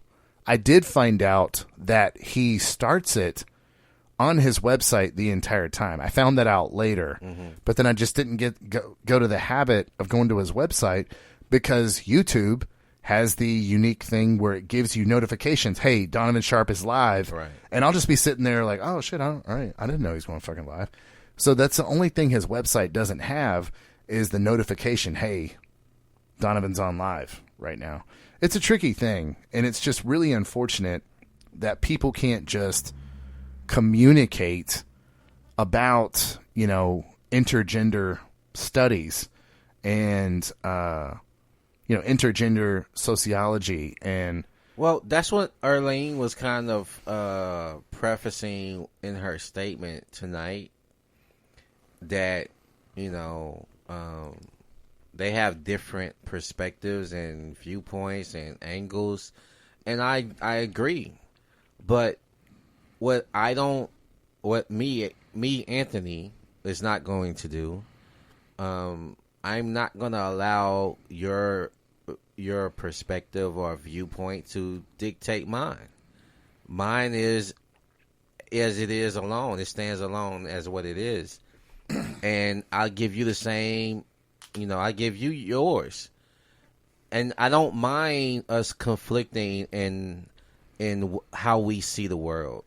I'm okay with that. I don't need to agree with how you see the world, and you don't have to agree with me.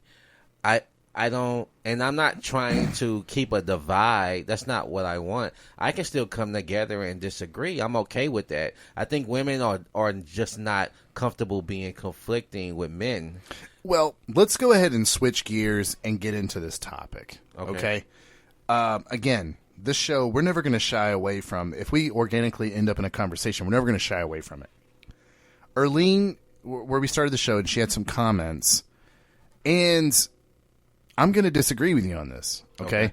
Just going to warn you. I'm going to disagree with you because Erlene, with her comments, and this isn't malice towards Erlene, because what she said sounds good, kind of like communism does. In theory, it sounds like women should be able to come to the place to talk, and men come to the place to the talk, and we can somehow transcend together to a higher level. Sounds good so far, right? Yeah. Yeah. Nothing wrong with what I'm saying.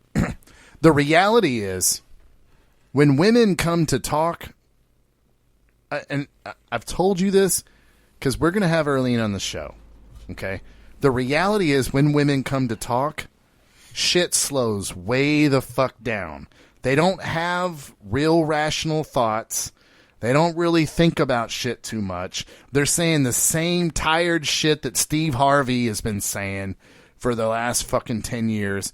They don't really have like a lot of fucking thought put into this shit. You know what I mean? So it would be like, you know what it's like? Women coming to talk about men and women and intergender studies. It's like Stephen A. Smith on ESPN anytime he talks about a sport that's not basketball. It's just like, okay, Stephen. I'll give you a perfect example. We're located here in Houston. Stephen A. Smith's talking about the Astros, okay? And he talks about, hey, in the ALCS last year, you tell me the Astros aren't cheating? You're telling me they're not stealing signs? And then he goes in and he talks about how the Yankees, and he calls them, the Yankees, the Bronx Bombers. Are you going to tell me that the Bronx Bombers in 4 games only scored 3 runs? And that's because the pitchers were out there and they were stealing the sign. No, motherfucker. He didn't even know what the sign stealing was about. That's not how it works. Yeah, the sign stealing was about hitters getting tipped off what pitch was coming. So the Yankees scoring 3 runs in 4 games? Motherfucker, that has nothing. Their hitters had no disadvantage. It was our pitchers that sat them the fuck down. It had nothing to do with anything. Sorry, Yanks. Anthony nor I will ever apologize for the Astros over here. It's our team. We're ashamed of them. It's our little son or daughter that stole candy from the grocery store, and we're ashamed.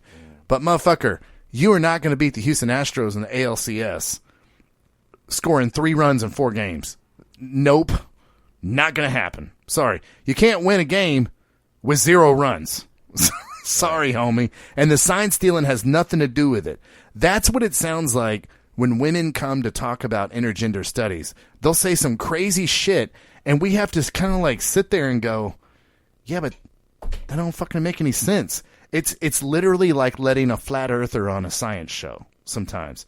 It's like, look, bruh, we're not going to be able to talk about black holes and possible time travel and interstellar travel if we can't even agree planets are round. God damn it.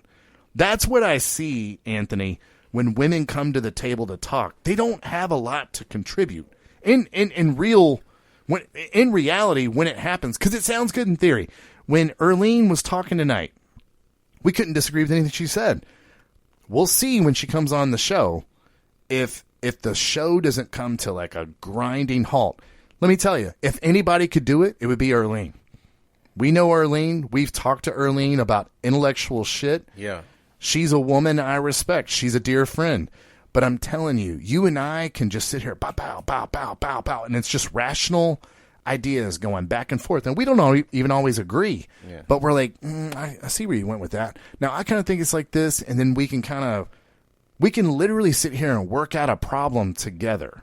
You know what I mean? It's not like me and you are like Republicans and Democrats. Like, they ain't never going to agree on fucking nothing. You know what I mean? Yeah. And the thing is, had I been beta and not red pill aware, I would just, that sounds good. I'm on Team Arlene. And oh, really? Yeah, I would have been like, she didn't say anything that was disagreeable. And, but, like I said, there are certain words and certain ways that words are framed where my ears perk up because it leads to making it seem as if it's okay what she's saying. But when she said that, she kind of contradicted my thoughts when I was starting to agree with her, where it's saying that we have to merge, we have to come together. We're two different animals. Yeah. We move differently. We can't have the same mentality. We can't think the same. It's impossible. If we thought the same way women thought as men, how will we reproduce? Because women aren't chasing tail out here actively the way men are. We're driven differently in our biological makeup. Yes, we are chasing tail. You said it earlier. We have to give up our fucking natural instincts to fucking spread our seed all around this fucking planet if we could, to be with one woman. So we have to give that up. Women they can't spread their seed the way we can. Right. They're shut down for a whole year. One baby a year. Yeah, they're shut down. They get shut down. And that year we can fucking populate the whole fucking planet. Right. You know what I'm saying? Right. So it's very different. So yes, we're gonna move different. We're gonna think different. We're gonna act different. We're gonna see things differently.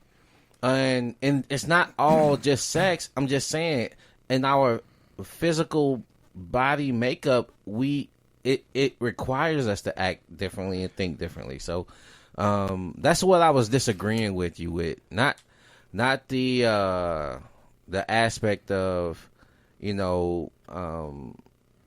having a conversation with the opposite sex about these things. Yeah. I love that. I loved most of my conversations besides with Wesley is with women. Well, I hate it, and here's why. Whenever, and again, we're going to do you it. Hate what? What do you hate? I hate when women come into these conversations. Because let me tell you what else happens. Because it sounds good in theory.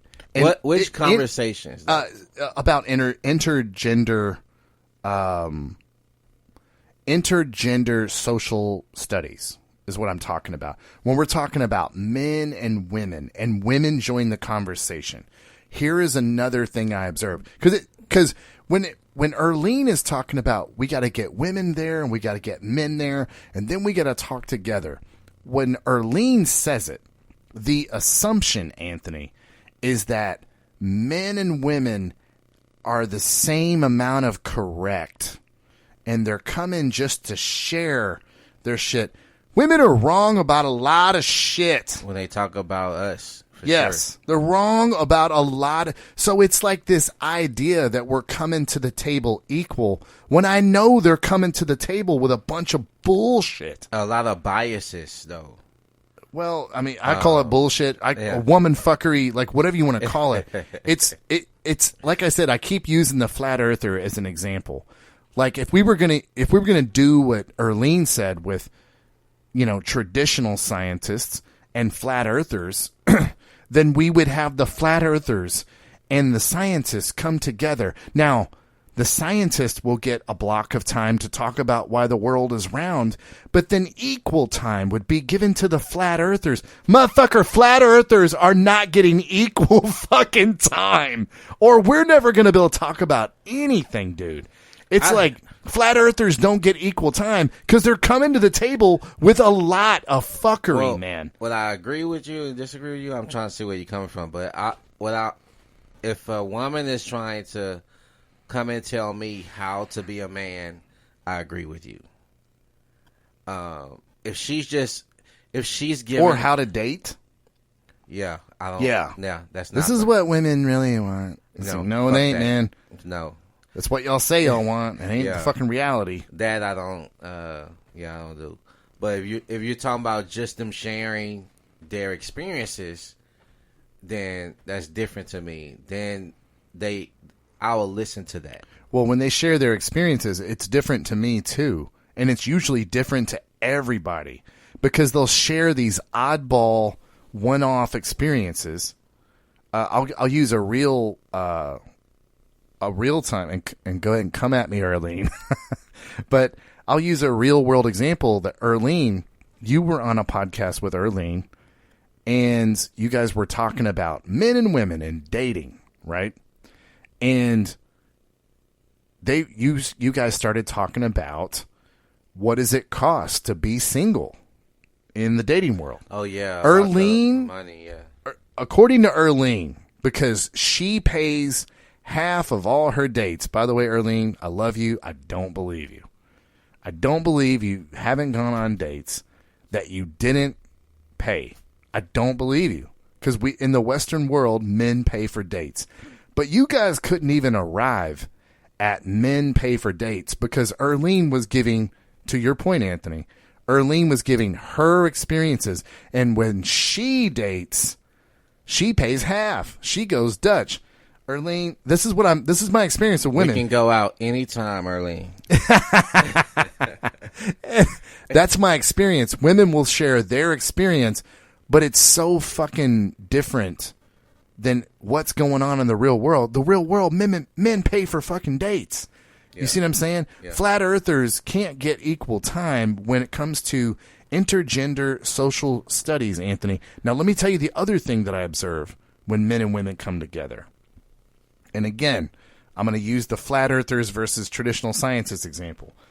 When men and women come together, women are so emotional that men have to, as a way to concede and get them to keep talking and not shut down and not break down crying, they'll kind of concede a point just to kind of make them feel like, oh, you're doing good.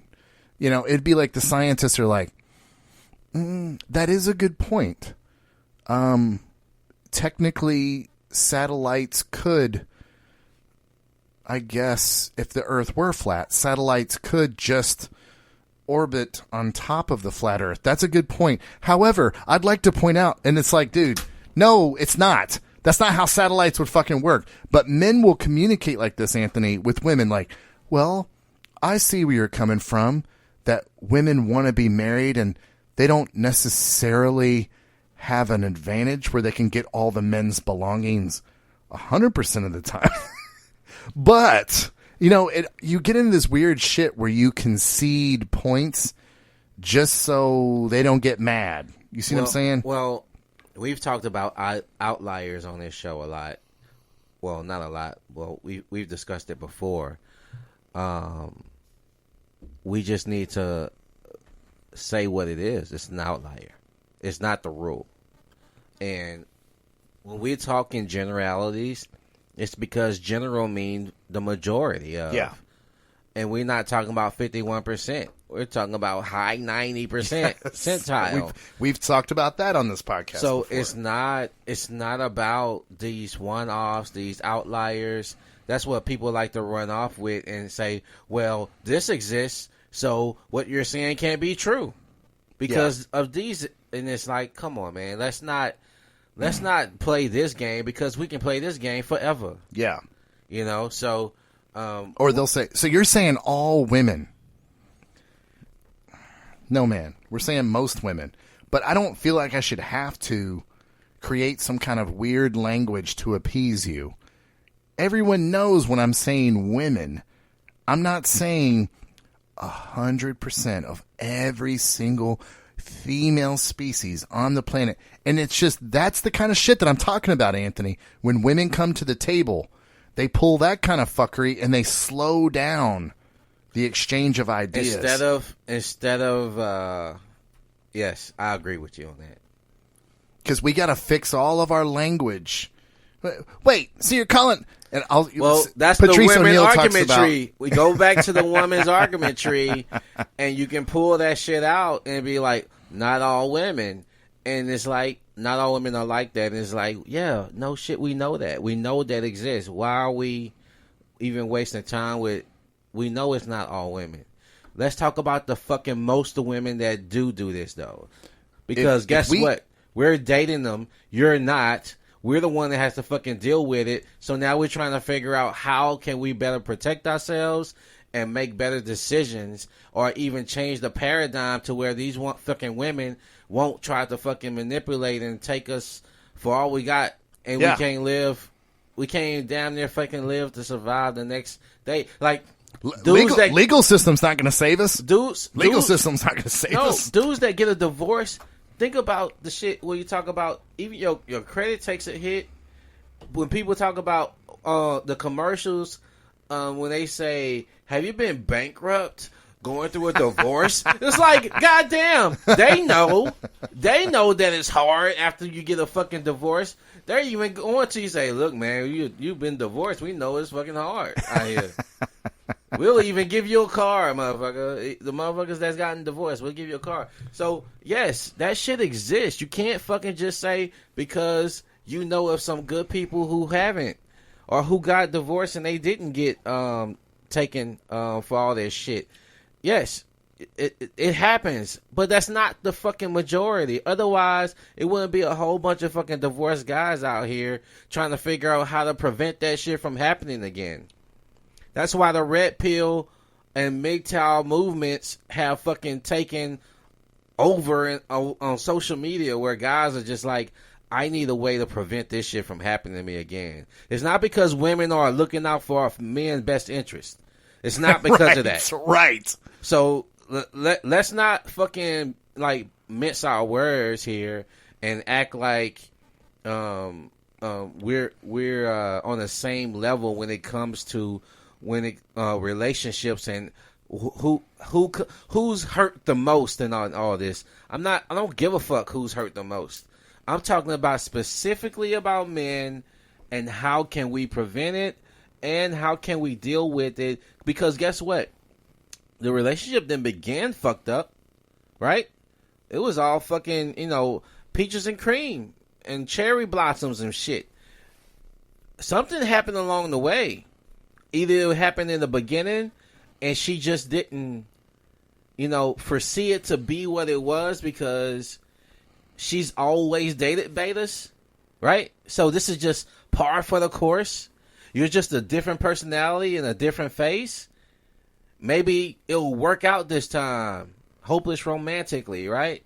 But men are like, hey, we're committing to these relationships, either long-term relationships or marriages, and when she decides she wants the fucking monkey branch or hypergamy hits, he steals ass out. And her life isn't changed the way his is. So men have taken a slight different change, and women don't like it. And it sounds to them when we start speaking like this about having fucking standards, about vetting women and saying, bitch, you gotta bring something to the table. You can't just take from mine. You can't just be beautiful, bitch. Because guess what? After I fucked you and had a nut, I got regret because I'm like, oh, I should have used a fucking condom. Mm-hmm. Or I should have, and like, you know what I mean? Like there's like, there's this nut regret. I've talked to my friends about this before. It's like, after you buzz a nut, you have some regret, like, shit. now that I fuck this bitch, I don't really want this bitch. You know what I mean? Like, there's this like mindset that goes, you was like, did I really want her? You was like, because guess what? She didn't earn anything from you other than what you gave up, right? Now that you gave that up, you want to get the fuck out of there before she asked for anything else from you. You was like, look, I got what I wanted. I probably even paid in advance more than it's worth. I probably took you out on fucking extravagant dates and shit. You know what? I'm a get out while I'm ahead. You know what I mean? You didn't pregnant. You know what I'm saying? You don't want no long-term relationship. You know what I'm saying? Let me get out of this real quick.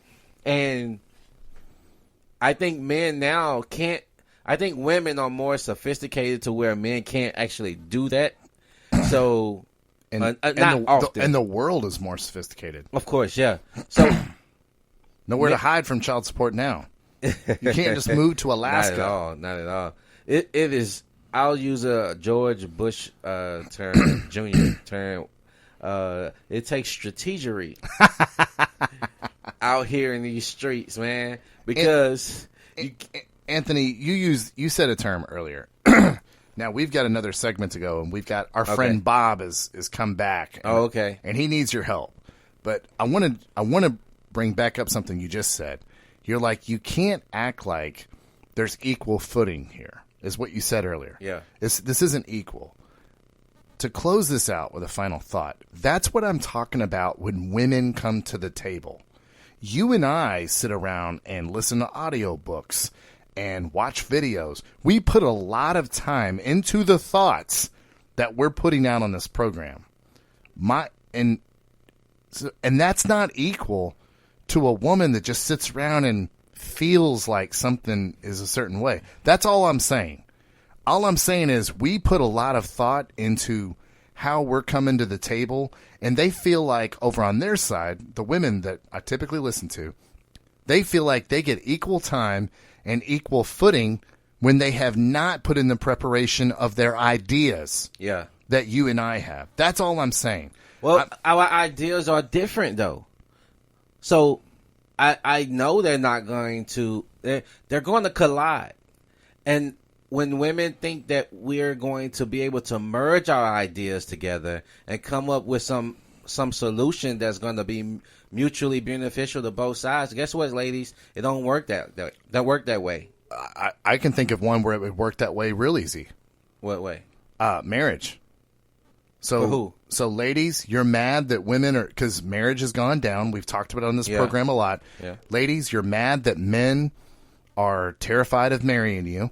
They're terrified of the institution of marriage because of the financial exposure. Change the marriage laws. And So you give up something on your side, all these fucking lopsided laws. You, as women, go lobby to have this changed. More men will get married. Yeah. Go do that. But see, there are things we can meet in the middle on. There are certain rational things where we can agree that's fuckery. I guarantee that doesn't make any sense. Women don't agree with you with that either. They will not change the laws. Well, then we'll gain marriage. They will not want to change the laws. They want to keep it. They want to keep the deck stacked in their favor. Yeah. So ladies, just say it. Just say it, and whether you say it or not, it's not going to make marriage go up. Nope. So, but if you don't want to change it, stop complaining about it. That's where I'm at. Amen. And don't come at me with Britney Spears had to give Kevin Federline. You shut the fuck up. All right, anyways. Let's get back to a gentleman we're coaching, Bob.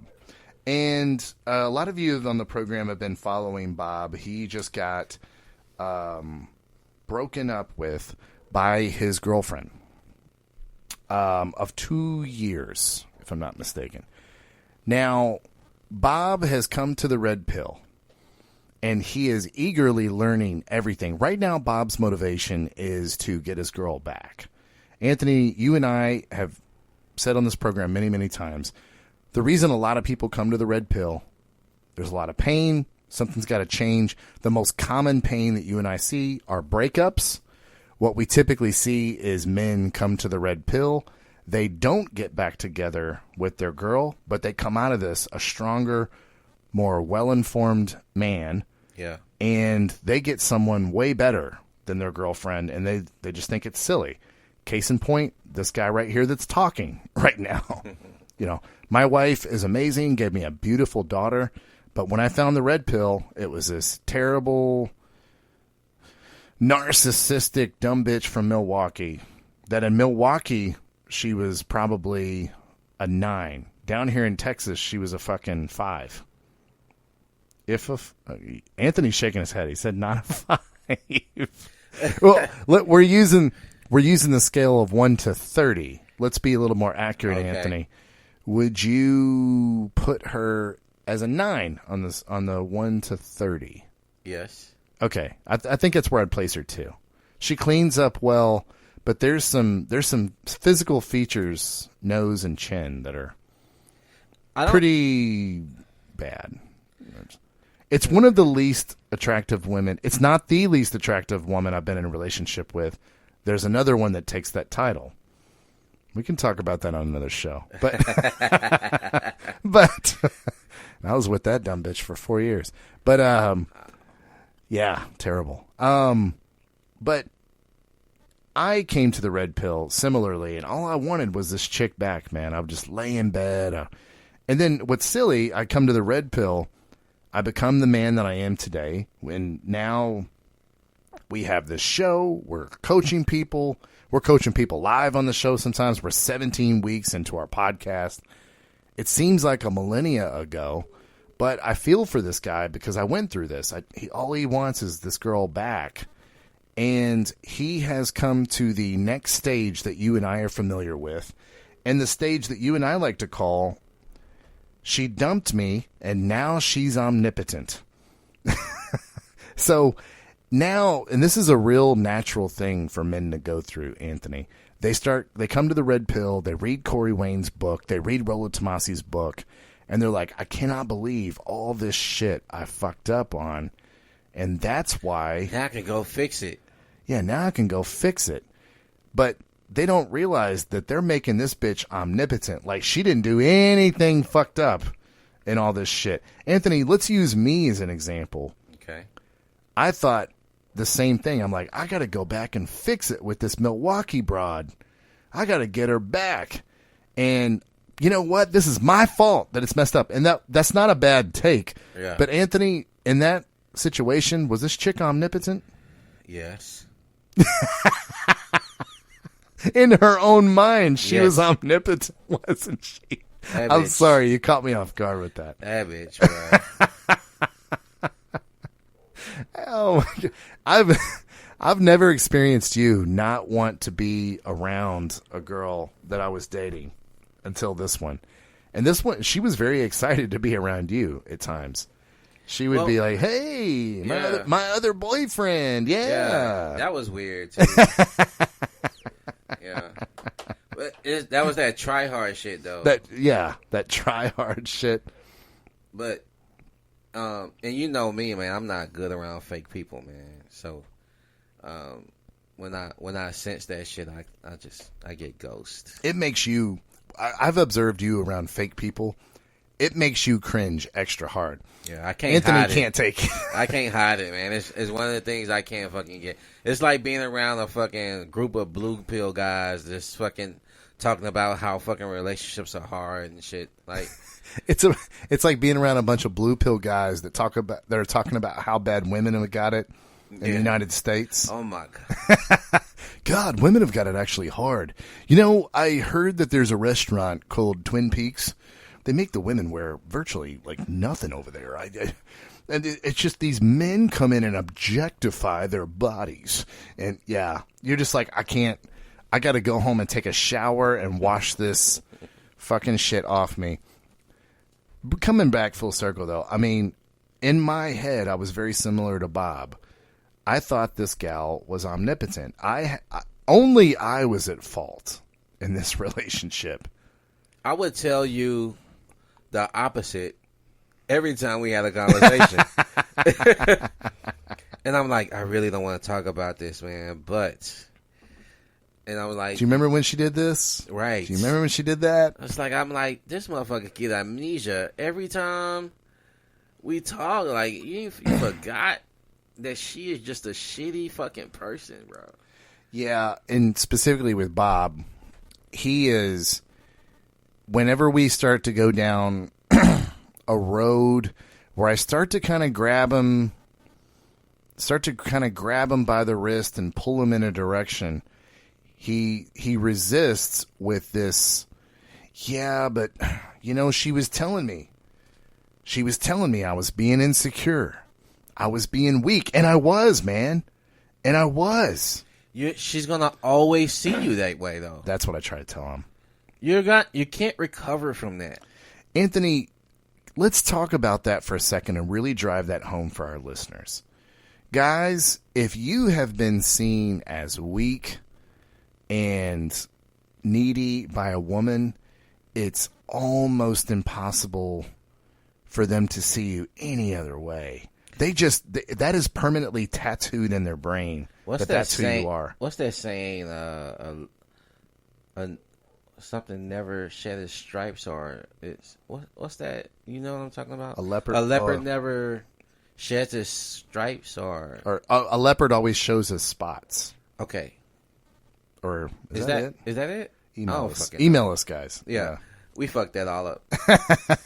The thing is, we almost had a really good African safari episode, Anthony. Trying to bring it back. Man, we did so much research, but then we stepped into this leopard shit. Yeah, God damn it. Fucked it up. God damn it.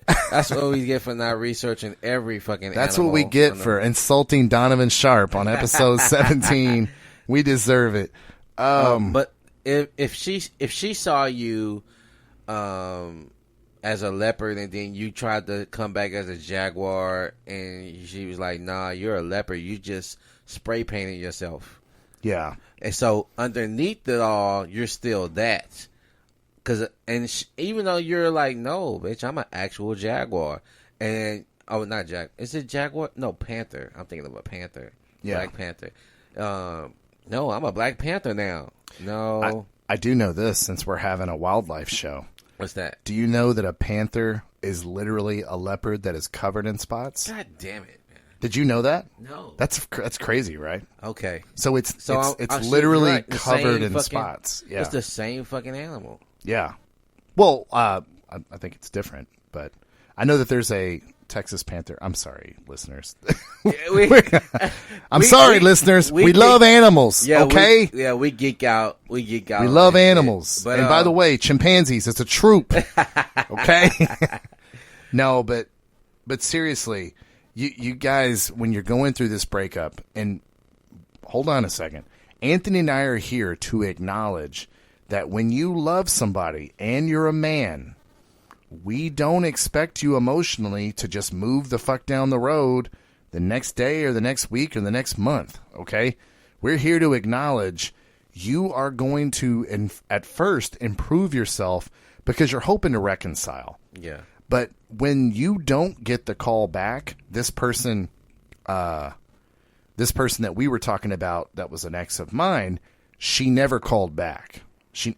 And in some weird way, if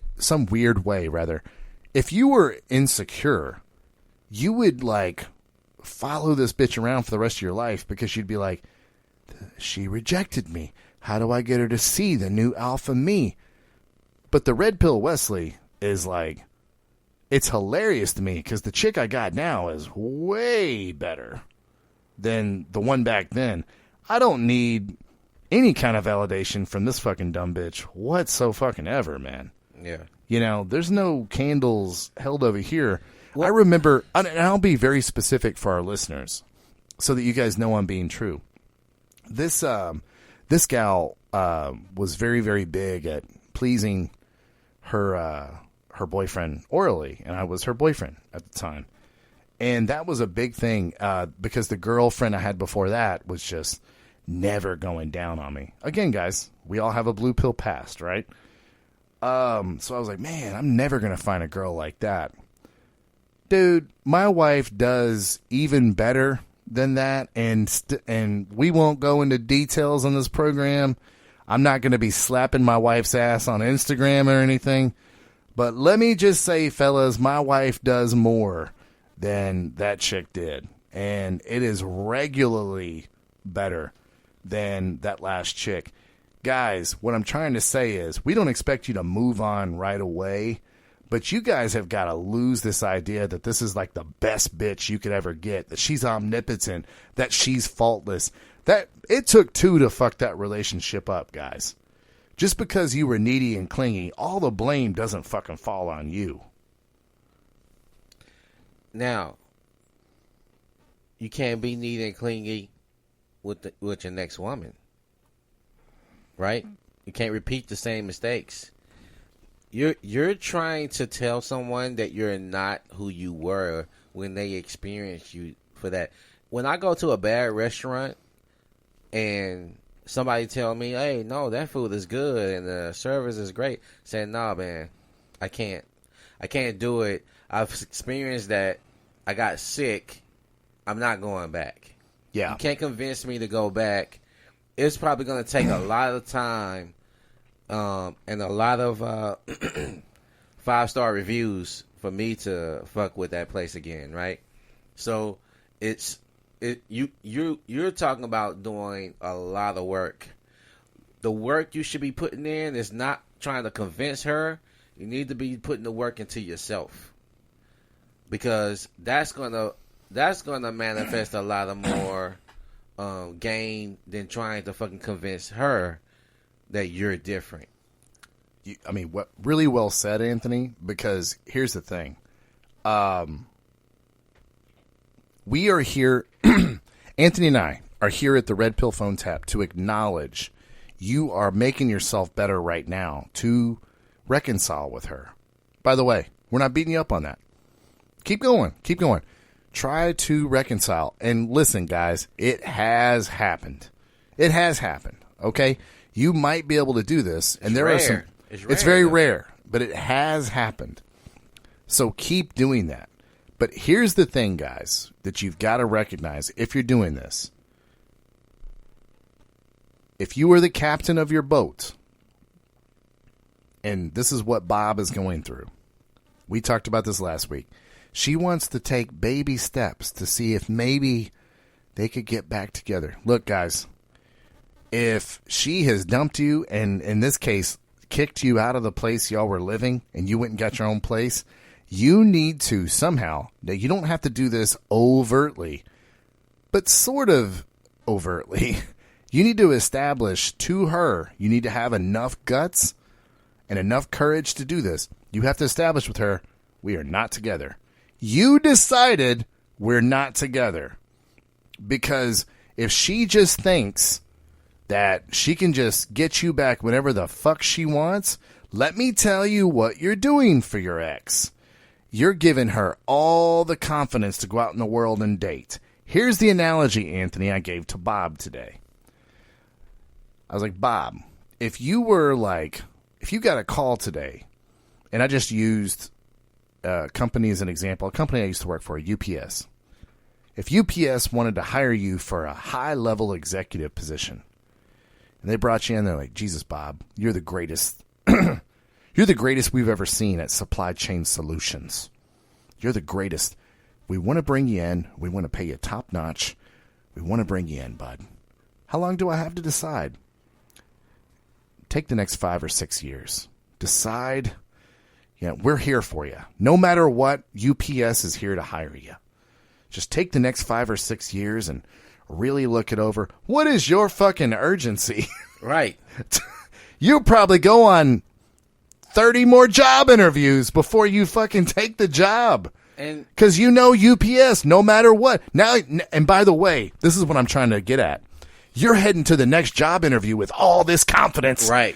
UPS wants to hire me executive team. Fuck you, hoes. I don't care how this interview goes. I got all this confidence because no matter what, UPS got me on the executive team. Hell yeah. Great let's analogy. go. Oh, let's go. All right. Yeah. Next interview. Yeah. Oh, what you got? Not enough money. Bye, ho. Now, next interview. And you're going to have all this big dick charisma because no matter what, UPS got your back. Fellas, that's how your girls are doing you. They're going to touch you every now and then. Hey, just wanted to see how you were. And then you text them back, great, baby. How have you been? Doing pretty good. God, I just miss you so much, baby. You do? Oh, got him. Hell yeah. I got all this. All right, I can get back out in that dating world. No matter what happens, I got Bob to fall back on. No problem. That's a great analogy, man. I would have that right there would have like woke me up. You know what I mean? Like, oh shit. You know what I mean? Like I can't keep going to a bitch and telling her that I'm always gonna be here. Look, baby, I will wait for you. I shared with you, not a recent breakup, but a breakup not too long ago, maybe 2 years, 3 years ago, that kind of fucking got in my craw, because the way it happened, and she offered me a way back. She offered a lane for me to be friends and see if anything would come of it, and I was like, hell no. I've been with you very intimately. I'm not gonna go to some fucking friend zone because so I can have a fucking way back into your life. Now, mind you, she used to tell me all the guys that are in her fucking friend zone that are like happy to be there, right? And I'm like, can I ask a question? What's up? This is a specific question. Is this the same person that went and posted on Facebook, I need to be friends first, and then we could be lovers? And she was passive-aggressively communicating to you, but she put that post up?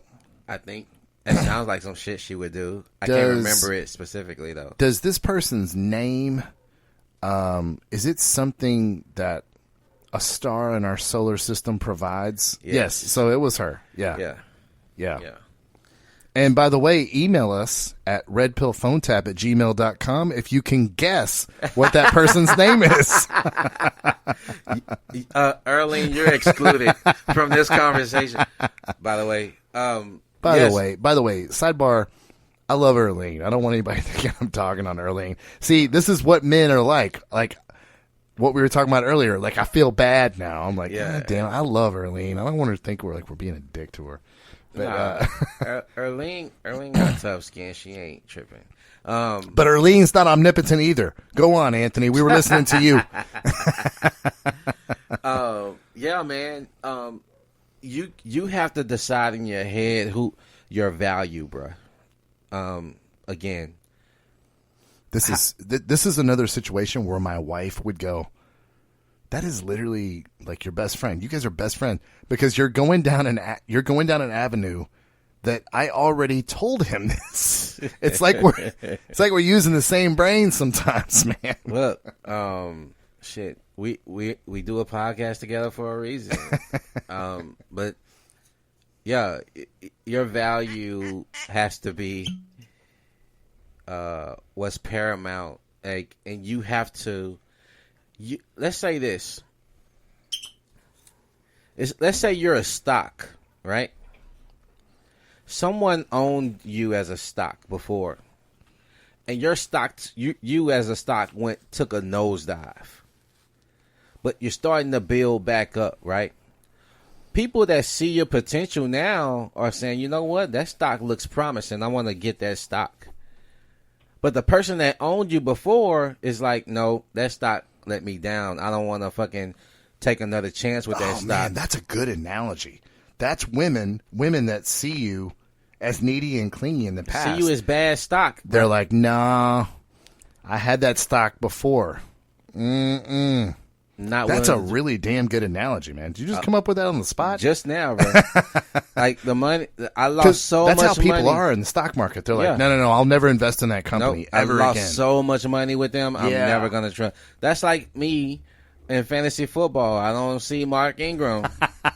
because even though last year one of the best in the league when he went to the Ravens. Because as soon as I draft him, guess what? He fucking gonna give me bad starts, and I don't need him on my team. That's such a good analogy because that's true. If you lost bona fide money on a stock, you're like, I'm never going to that company ever again.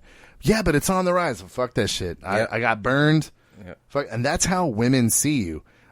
Backtracking a little bit, you were saying, talking about take care of yourself. Literally the advice I gave him as I was like, right now you're a wounded, broken animal. So you going and trying to reconcile this relationship, it's what I expect. Okay? It's what I expect. You're not strong enough yet to see that this person's value. For me, looking at this as an outsider, this person's a little below you. And then they dumped you, which is exactly what happened to me. So this hits me close to my heart, right? I told him, and I think this will resonate with you, Anthony. I told him, I was like, what I want you to do tonight is I want you to go and I want you to look in the mirror and I want you to promise that person in the mirror that you're always going to look out for them from now on. You were irresponsible in the past. You didn't look out for them, but you're going to look out for them from now on. Okay? I want you to rise tomorrow. And the analogy that we always use on this show, I want you to rise tomorrow, though you have a small naval vessel, and maybe you're the only one on it. You're going to take care of that vessel from now on. You're going to stand on the bow at parade rest and look out at the sea. If you see a storm over there to your right, you're going to navigate that boat left. You are now going to promise yourself that you're going to take care of yourself from now on. Anthony, you and I have preached on the show many, many times that you come from a place of abundance when you go to a relationship. You love yourself and you care for yourself so much that you have extra love to give. And now you can give to somebody else. You already put your oxygen mask on in the plane. Now you can help everybody sitting around you. Yeah. And he was like, man, he's like, man, I'm going to do that. And the next day that I talked to him, he was a very different person. For some reason, that really latched on to Bob. He really latched onto that. Later that night, he had found a psychiatrist to go to do some self-work. I was really, really proud of him. But that is where he kind of sits today, is he is seeing all the mistakes he made, but he sees none of the mistakes that he made. What were some of the mistakes that you pointed out to me? Because I feel like sometimes that relationship, that terrible relationship that brought me to the red pill, I feel like sometimes you remember it better than I do. When we were talking about her breaking up with me and the vacation that she wanted money for, you reminded me she actually broke up with me on vacation. Right. And then she called one of my close friends' wife and talked about him doing some infidelity type activities and tried to break up their marriage. And I had kind of forgotten about that till we talked about it. She's a fucking horrible person. But all I could think about is, I showed up weak. Now I know this red pill stuff. I got to go back and fix this. I got to show her that I'm a real man now. So the thing is this, man.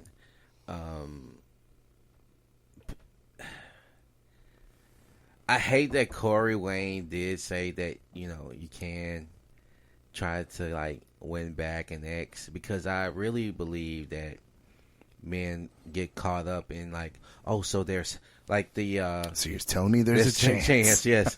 On Dumb and Dumber. Dumb and Dumber, exactly.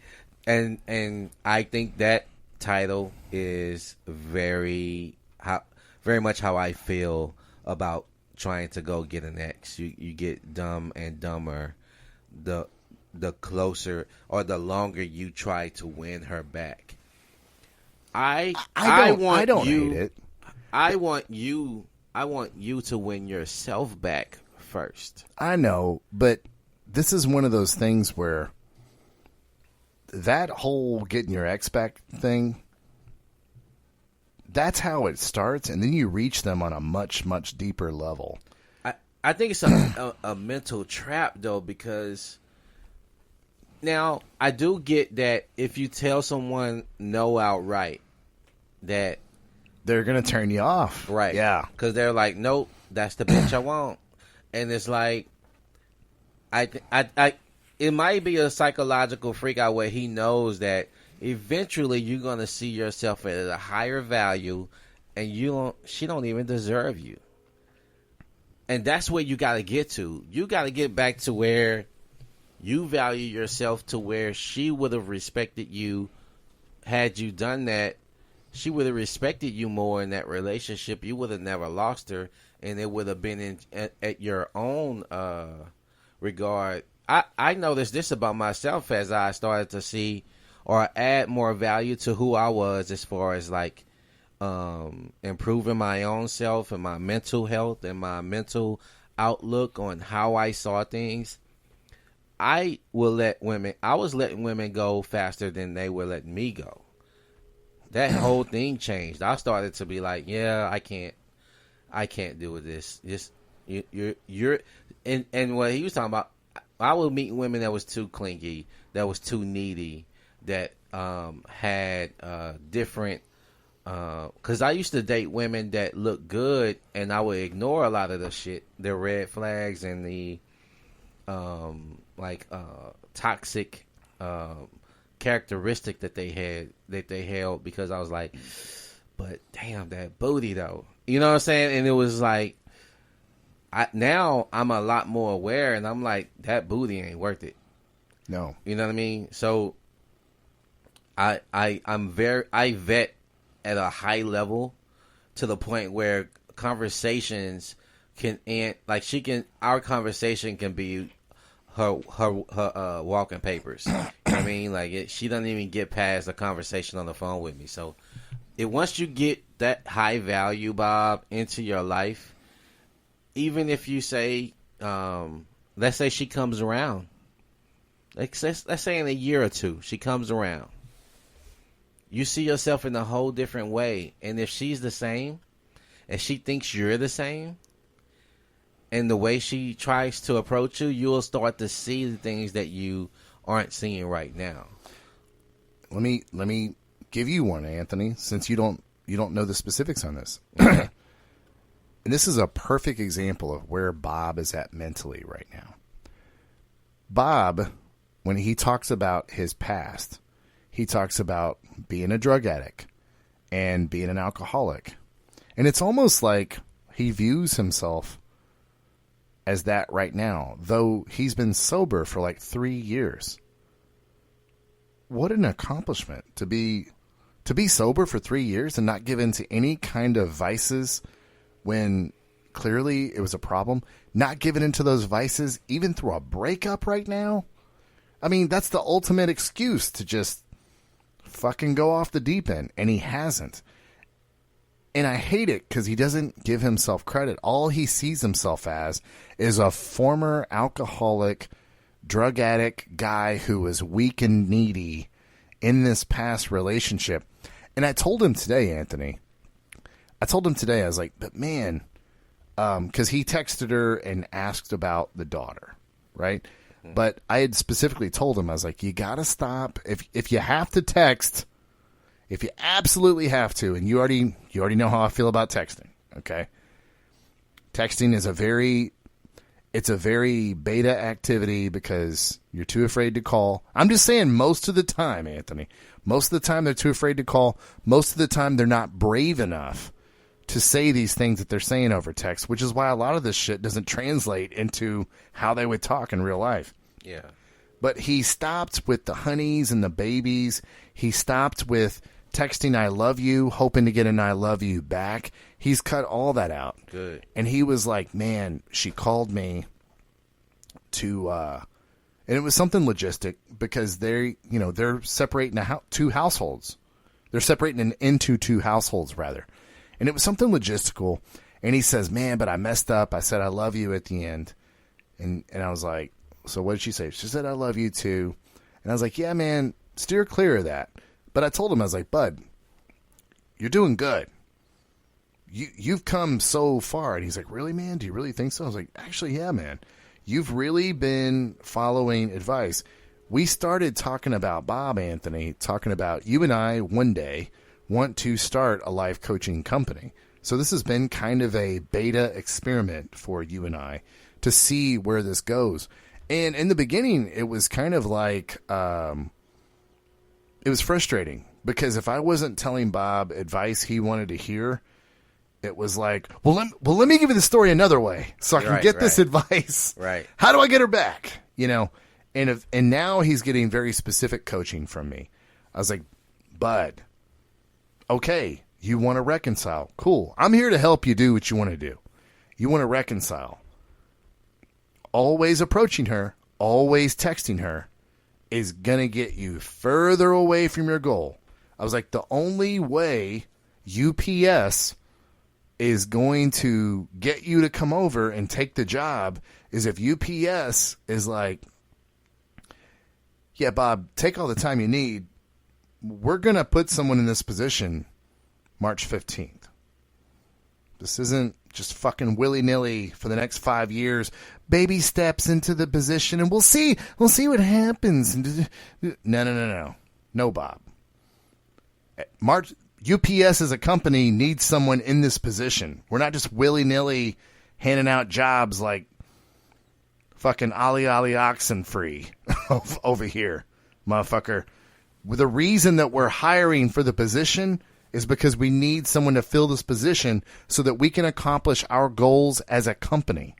Yeah. And if you're a captain of your ship, and if you want to be in a relationship, like I do, or if you want to date, like Anthony does, guess who's wrong? Neither. But if you want to be in a relationship, and that's how you want to live your life, you want an executive officer on your boat. They either got to be on the boat or they got to be off the boat. It can't be any of this, yeah, just let me know in the next 5-6 years. No, motherfucker. No. I'm not waiting. You have to wake up and be good to yourself. Wake up, guys, and let that be the backbone theme of episode number 17 for you. Wake up tomorrow morning. Look in the mirror. And tell that reflection, no matter what, I got your back. I'm always going to take care of you. I'm not going to let you down anymore. Don't wait to be great. Damn it. I don't know, Anthony. I love helping people, man. Yeah, you should. That's a good feeling to end the podcast on. Anthony, they can reach out to us on Instagram. Oh, yeah. Facebook. The website is coming. I promise. It's coming, guys. I promise. You should be able to go to Google and Google the Red Pill phone tap, and it should take you to a website. Whose fault is that? That's mine and Anthony's fault. Yeah. It's not your fault. It's our fault. That's coming, guys. You can catch us on Spotify. Just look up the Red Pill phone tap. You can go to, we'd love to have you at the Facebook group. Just go to Facebook and go to the Red Pill phone tap. We'd love to have you as part of the group. If you become part of the group, you will get to see us live stream the podcast. All of you guys watching around the world. Also, email us at redpillphonetap@gmail.com. Anthony, what else you got for him, man? Man, I just appreciate you being here every week.